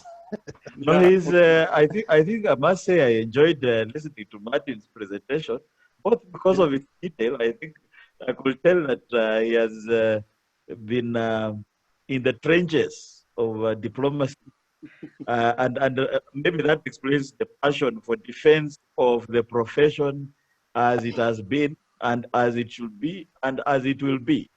You know, unadulterated. Digital confusion should just be taken as a passing cloud. Yeah, but like you said, it cannot escape.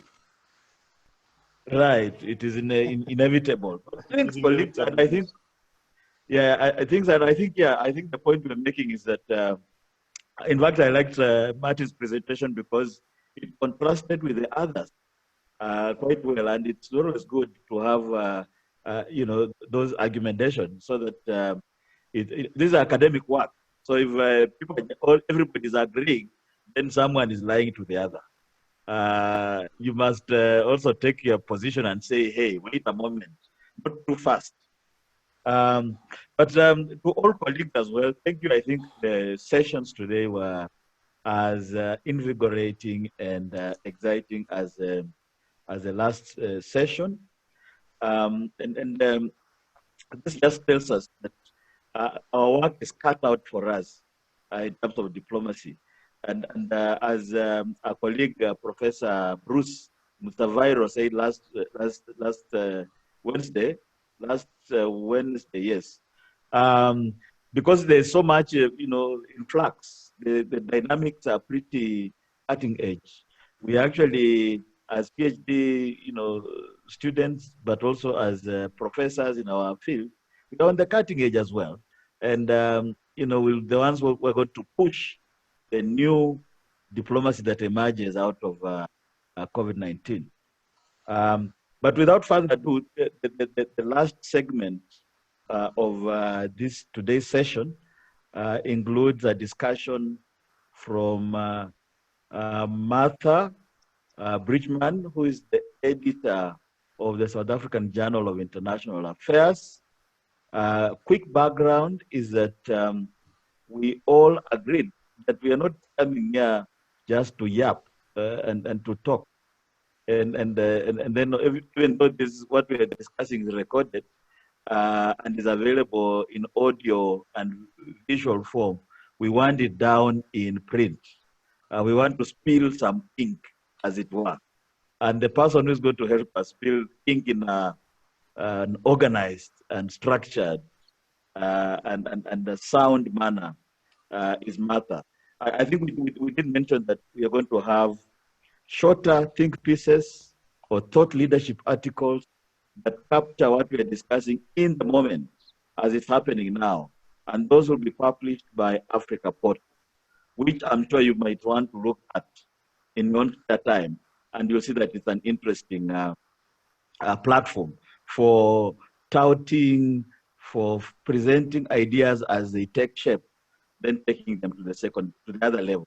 But then the formal journal articles are going to be published by Martha's journal, which is highly respected, I must say.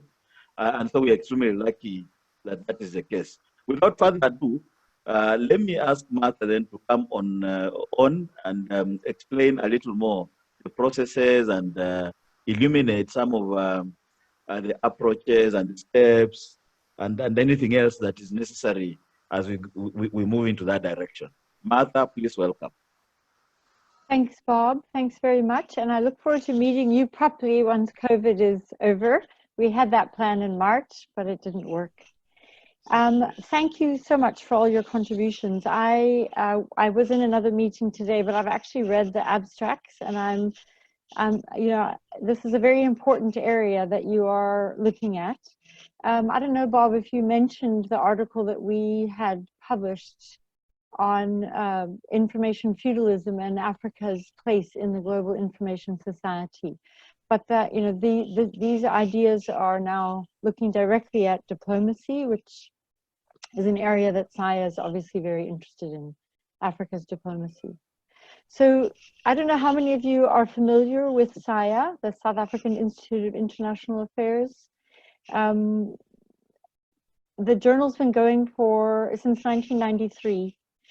We've been a Taylor and Francis title since 2008. I've been in this role since 2009, so I've seen the journal expand enormously with our online profile, and we have 4 issues a year that come out. We do special issues maybe twice a year, and when we got wind of the digital diplomacy conference and the possibility of a special issue, I put my hand up. I said, yes, we would be very interested.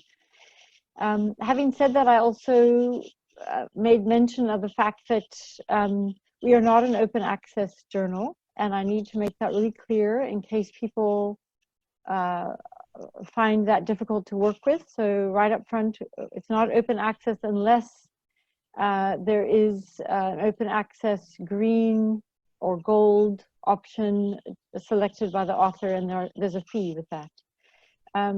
Obviously, you as authors receive complimentary issues and also several, I think 50 complimentary e-copies to share, but it can't be posted on an institutional repository.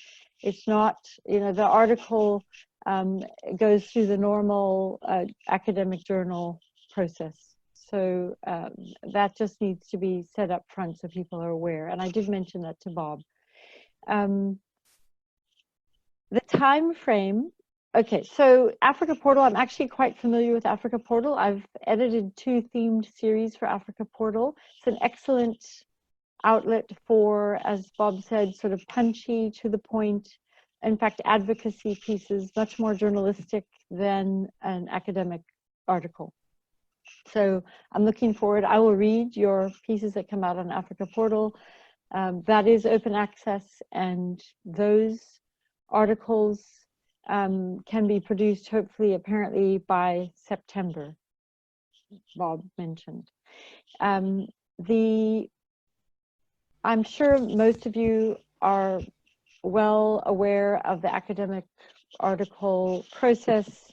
We are on Scholar One, and the difference with a special issue, of course, is that it's a group of papers that are looking at related and often overlapping information.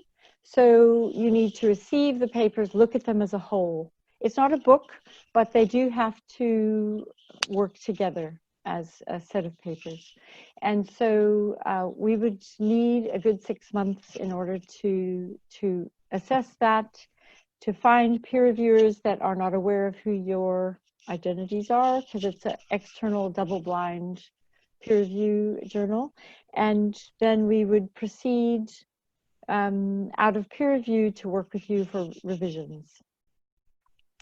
I know it's one of those parts of academia that are not, it's not everybody's favorite thing, the whole peer review process. I try to make it much more sort of interactive, you know, the ability to ask questions through the editorial team of peer reviewers, clarifying comments, giving you the option to motivate why, if you think a peer reviewer's comments are actually undermining your argument or taking you in a direction that your research didn't take you, you can motivate about that. It's not a cut and dry process. Having said that, we are really committed to the idea that a good peer review that comes in all integrity needs to be respected, and so we would ask authors to work with those recommendations, you know, on their side. So we give a good few weeks for the revisions process. As you know, many African institutions just closed down over December, January. So this means that we're looking at a date in 2021 for publication. We already have a special issue halfway through the year, so I've been in contact with Bob about that. We will finalize the date, but it won't be before September next year. Okay, so I also need you to be aware of that. I heard mention of a book project, and Bob assured me that that's a whole separate project, because obviously a chapter in a book cannot also appear in an academic journal. So I don't know how much work you all have undertaken out of this conference, but those, it sounds like 3 different products. Africa Portal, which could be the basis for the article, but obviously journal articles are at least 6,000 words, up to 9,000 words, excluding references. So that's a very different proposition, and you know, would include discussion of your methodology and your literature review and the conceptual framework. Again, not necessarily in a cut and dried manner, but those elements need to be woven into the academic paper. I've got a style guide. Bob, did you send that out by any chance, or will you do that? I did send it out. I think it's available. Okay. Good. Yeah. So, you know, the referencing style is noted there. We don't do in-text referencing, but those sort of things can be worked on as a paper comes through peer review if the paper's already in process and you've started with that sort of referencing. I think also I would really appreciate you thinking where this paper fits into the current discussion on digital diplomacy. I know it's a new field. I saw mention the fact that there have been academic analyses of this new dynamic in diplomacy, but mostly to do with North America and Western Europe. Obviously, there are different dynamics at play in Africa, access to the internet. But as one of the papers points out, we are actually, Kenya, for instance, has a very high penetration of internet access. So that shouldn't necessarily enter in as a problem. I'd like you just, however, to do a bit of a survey of that literature so that when you write, you know you're making a novel contribution to the discussion on digital diplomacy. One of the papers mentions Yolanda Spiess's recent work on diplomacy from a Southern perspective. She touches on the impact of the new sort of globalized information systems, but she doesn't develop on that. But it might be useful to look at that book. And yeah, so I'm happy to take questions. I'm happy also to enter into email conversations if people want to know, look, this is my idea. I offer that on our website. I say, if you think your abstract, you know, if you would like to take it in a slightly different direction, for instance, due to the feedback that you've received in this conference and the discussions, and you want to know, would this work as a journal article? I'm happy to give feedback at this point. And I do need to have a conversation with Bob and a few of the others that have been, you know, working in this field already with regard to the abstracts that have been received as to which I think are strongest and would, you know, make for or make their way through peer review at this point, and which might need some rounding out for an academic paper. So I don't know if there are any questions. Or Bob, if you wanted me to cover any other aspect of the journal process? Not quite. I think we can invite questions. In fact, I walked off just to get a copy of this book. Great. Yolanda Spiess' book, where some of these issues are prosecuted. I'm just wondering how we are going to avail it to colleagues, because I think, as Martha points out, there are quite a number of these discussions here that Yolanda starts off with, but doesn't quite conclude. And it will be interesting to cite those. And I think also you make a very valid point that there's lots of other writings. Obviously, these are available, but in case colleagues have a challenge accessing some of those, since we are based at a university that has access to all these journal papers, we'll be happy to just get a colleague to help collect them. But I think first, let's hear if there's any questions specifically for Martha before we can go forth. Floribert, I'm sure you have a query. Let's hear you first. Then we move to Kimayo. Yeah, then we move to Martin and so forth. Doesn't look like Floribert. Are you still pondering? I think people are still thinking very hard. You've been working hard today, and I realize I've come in fresh after 4 hours of you all having discussions. So I don't expect everyone to have a question. If I should ask, index in Scopus. I'm so sorry, that was broken up. I didn't hear you. Yeah, I want to know if the journal is indexed in Scopus. Yes, it is. It's not in the Clarivate Web of Science. It's in the emerging web. I can send more information, but it is listed on the International Bibliography of Social Sciences, and it is indexed in Scopus. Okay, thank you. I also want to know, would there be any charge for accepted papers? Financial? No, as long as you're happy for the paper to be behind our paywall. There's no author publishing fee. Okay. There's no charge whatsoever. As long as you're happy for it to be published in black and white. That's the one question that you know, if you want color graphics in the paper version, there's a charge. but most people just opt to have it only in the online version. And then if you wanted open access. Sorry, Bob, you were going to say? Okay, yeah, no, good. I mean, you've covered that. But also, I just wanted to mention that usually, I think as a matter of information, FYI, anytime you hear of a journal publisher or a publisher that asks for money, don't go there. First before, you just know there's something the matter.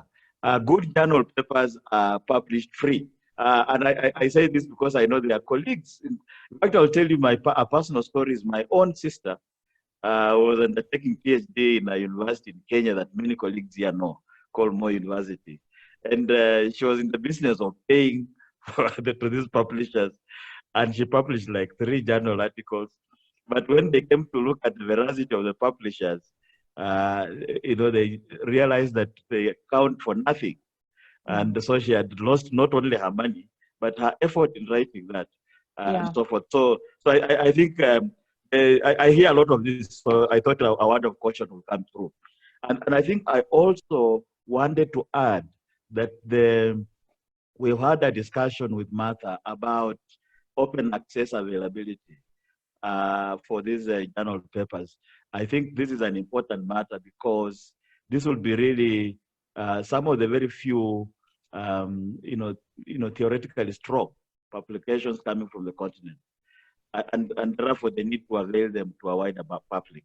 So I think we'll work as African Center for Study of the US on this. I know the fees is not small, but I think we can try and even work together with the South African Institute of International Affairs collectively to see if we can fundraise with the motivation that this is a new area. But let's entertain another question. If I could Sure. I have been able to negotiate free to view periods for a group of papers within a special issue. Almost every time we launch a special issue. That means that for like 3 months when the issue first comes out, that group of papers would be free online. And you could encourage over social media people to download the papers in that period. Once the period expires, you do go back behind the paywall, however. So that's a free to view option that costs nothing to the authors or to access, but it is limited in time frame. Okay, so that's another option. Sure. Any other question? Evelyn? Yes, good evening, everybody. Hi. I'm glad to be here again. My question is, since this is an international affair, are we only limited to writing on matters diplomacy, or we can move to other aspects of international relations? Well, the journal as a whole definitely publishes on a wide variety of topics on Africa's international affairs. But my understanding is that this particular special issue would be focused on digital diplomacy. Obviously, within digital diplomacy, there are many aspects to address. I noticed that some people are looking at nation branding, other people are looking at state-to-state relations, some people are looking at network diplomacy. So there are many aspects within it, but again, if you're not sure, obviously Bob would be able to give you feedback on whether the idea that you might be having would fit within this special issue. But we at all times welcome unsolicited manuscripts on matters of international affairs. Because I'm worried on the matter of African migration to the West, to the European countries, and to basically to the West countries. So I'm wondering, what can Africa offer that calls for citizens to migrate to other countries in search of greener pastures? Yeah. Well, if you're doing research in that area and you've already been working on a paper, that would be a separate submission from this particular special issue, but we would welcome hearing from you. Okay. Right. No, in fact, I think at that point, maybe Martha, you can also just talk a bit about the impact factor and where you see the journal as being placed. I know that might sound like self-promotional, but you know, I think it's just important for people to understand. Yeah. So I can tell you that we went online just after the impact factor sort of extravaganza happened in South Africa. So we are not actually rated by the Web of Science. We don't have an official impact factor. We have an unofficial one that I could share, but it's not, our alt metrics are where we are focusing. And those can be viewed online. If you go to the Taylor and Francis website and you look for the South African Journal of International Affairs, you can read the various papers, how many citations there are, how many downloads or views there have been. We had one paper on policing inequality and the inequality of policing that came out in May this year. And it had 800 views within a day and hundreds of posts on Twitter.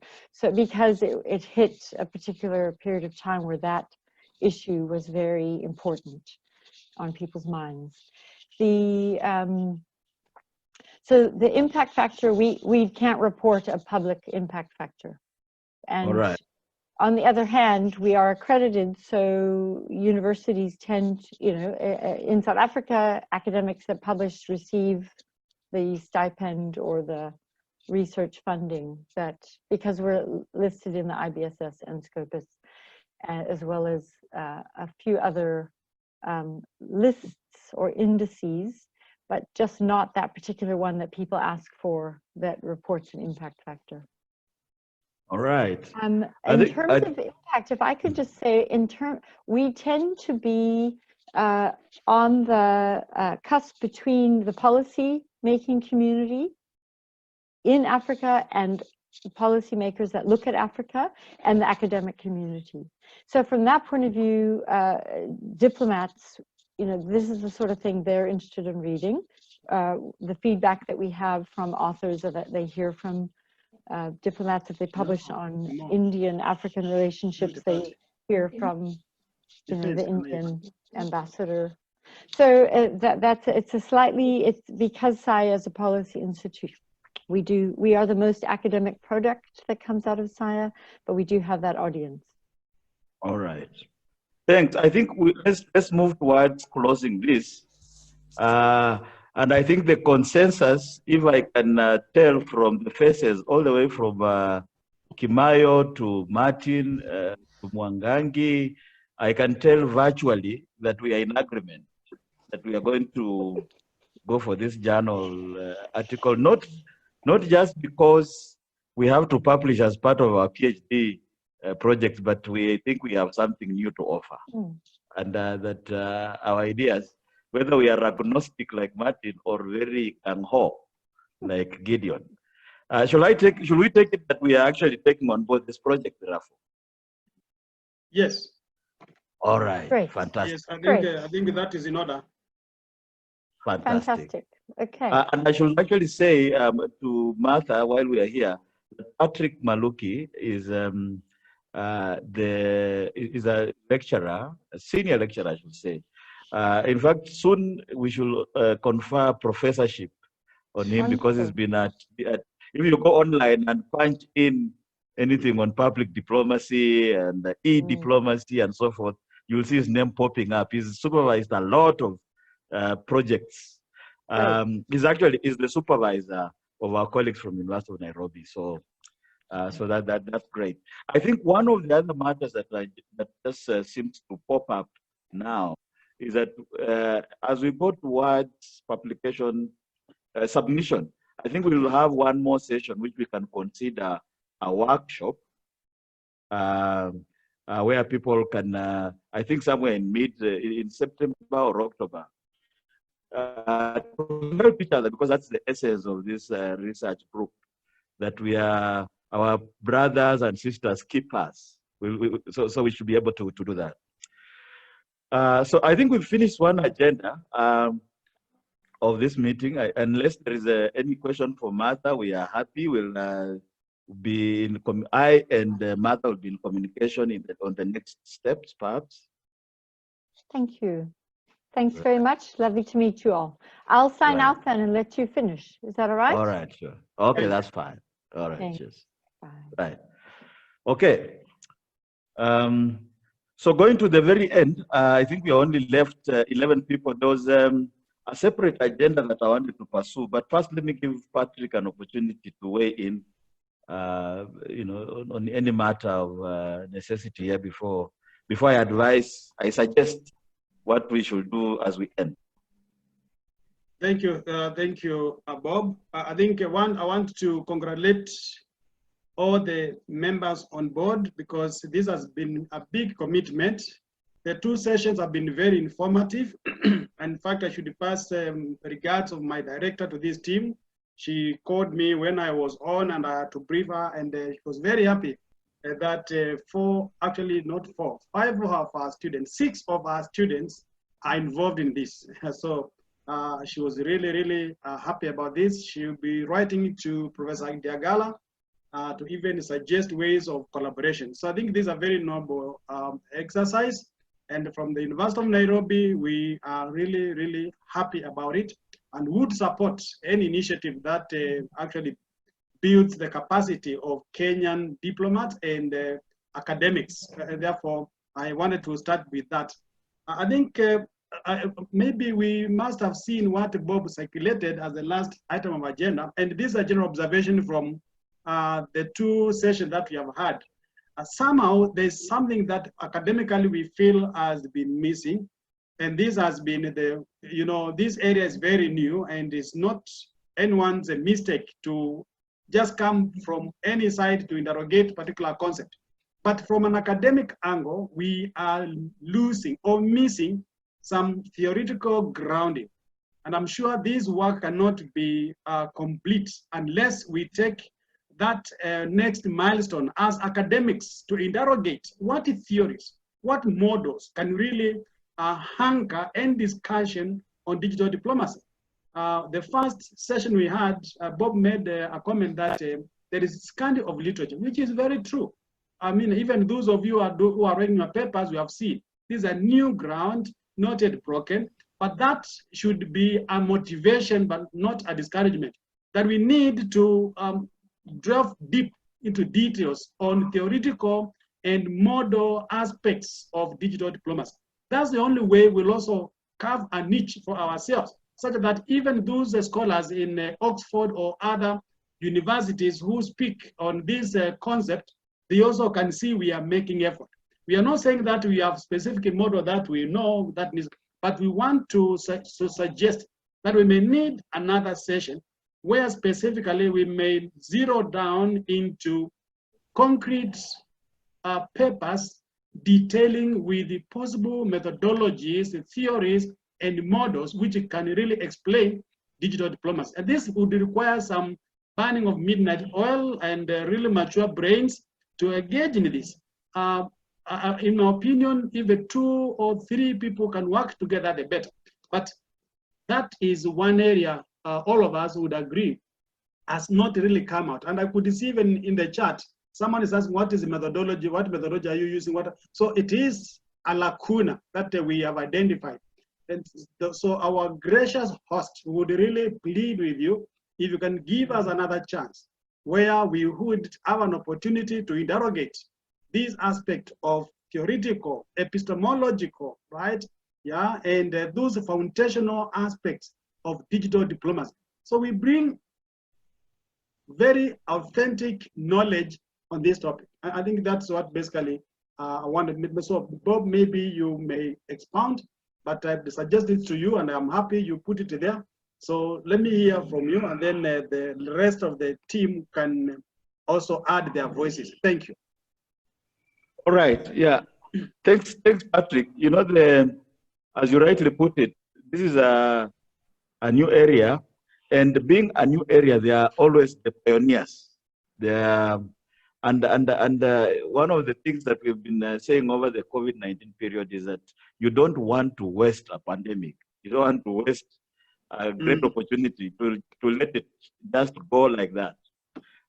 So all of us who are working on this area now, or who are students or scholars, to be find ourselves in the right time, the right place, the right time, perhaps. And therefore, one of the things we can do, even as we work on the different chapters or journal papers, as Patrick says, it will be interesting to just focus energies on the theoretical question. How do we study digital diplomacy? And particularly, how do we study African digital diplomacy? Because theorizing, as we said, has come from the West and the North America. So I do concur with you, Patrick, that perhaps a good number of us can actually, in addition to working on the abstracts that we have already presented, can also pick some ideas that focus on the conceptual and theoretical and methodological issues, but specifically from an African perspective. That will suggest that we can actually do this paper journal articles for SAGIA, but also do a separate journal article for a journal such as, and I'm sure, and I know that Patrick is an editor of a journal. I think you will even speak about it. And then people, and I think this shouldn't be forced on people. I mean, if you feel your bandwidth is not that large, that you are able to only work on one journal paper in a short time, and after that you'll be ready to collapse, and then you'll need to take leave of a month of just resting after that exertion. Well and good. We can't. We are not coming with a stambok or a whip. But if you feel you can actually stretch yourself and venture into that territory, I think we can actually do another series of articles in that. And I think this is interesting, not just for seasoned scholars like myself and Floribert and Patrick, but also for students, because for your PhD, there's that critical component of the thesis called theoretical framework. And your thesis either rises or falls on the basis of the strength of your theoretical framework.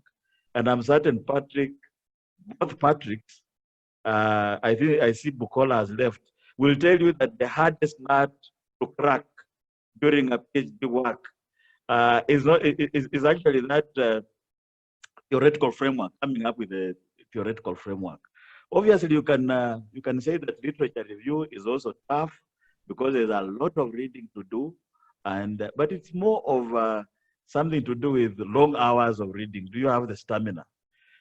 Theoretical framework is a different animal because it requires some brilliance of some kind in connecting thoughts. And I think a theoretical framework on digital diplomacy can actually go into a journal, and you'll be saving yourself a lot of energy in terms of, and actually you'll be working smart and strategic. But I think we must first of all hear from Patrick if you will be ready to publish something on approaches, something like we can call approaches to African, and we underline the word African. Very true. Digital diplomacy. Yeah. Very true. Yeah. That's very, very interesting and very possible, Bob. The African Journal of International Studies is really suited to this because diplomacy is one of the key areas of international studies, and therefore, if we can generate at least 8 papers, then that can already qualify for a special publication. And I think we can dedicate one issue of the African Journal of International Studies to this team. That is doable. Thank you. Thank you very much. I think we'll take that on board as a decision taken. But Floribert, what do you think? You are a senior scholar here. Well, I think it's a good idea. As I said in the sessions we had before, there is actually a hunger for literature or digital diplomacy from an African angle. And so any project that is in line with such idea will be a good one. And again, the observation you made about theory, I think if we are talking as scholars, there's no way we'll run away from theory. So if any research work is not trying to like see what others have said, and that has been somehow accepted in some circles about the concept, it seems as he's not seeing anything. So any idea that is in line with giving some priorities to theory is just welcome. I think it's a good idea. It's a good initiative. Even the meeting of next week, that is the next session we're going to have, I just believe that anytime we meet to discuss things that are going to help the group grow and lead to research production that is new and that is somehow giving us some weight. So I buy the idea. That's what I can say. Thank you very much, Patrick. And I think I would like to suggest that because Floribert from University of Calabar, your first presentation was actually very philosophical and theoretical, and it can actually fit into that. But I think because we have been at this for so long, people must be fatigued now. We must try and close. And I'll suggest that we close by saying that we can have one final session next week focused on the theoretical, conceptual, and methodological approaches to the study of African digital diplomacy. And I think we do not expect everybody to present. I'm offering myself to make a presentation. I think Floribert might be interested. Patrick might. Yes, I will present. Yes, and that would be great. And I think we'll also ask Bukola, and I think I'll also ask two South African colleagues, one from University of Pretoria and one from this university to make presentations. If there's any student colleague who is interested in saying, look, I want to jump into the deep end and swim with the sharks, you are most welcome as well. Right, I think that is it, colleagues. I had a few other things to say, but I think you will be flogging a dead horse if we opened any other discussion. So shall we agree then that we have another session, same time next week, focused on theory and concept, and we encourage colleagues to all attend so that we kind of not only benefit, but question, critically some of the ideas that will be coming up.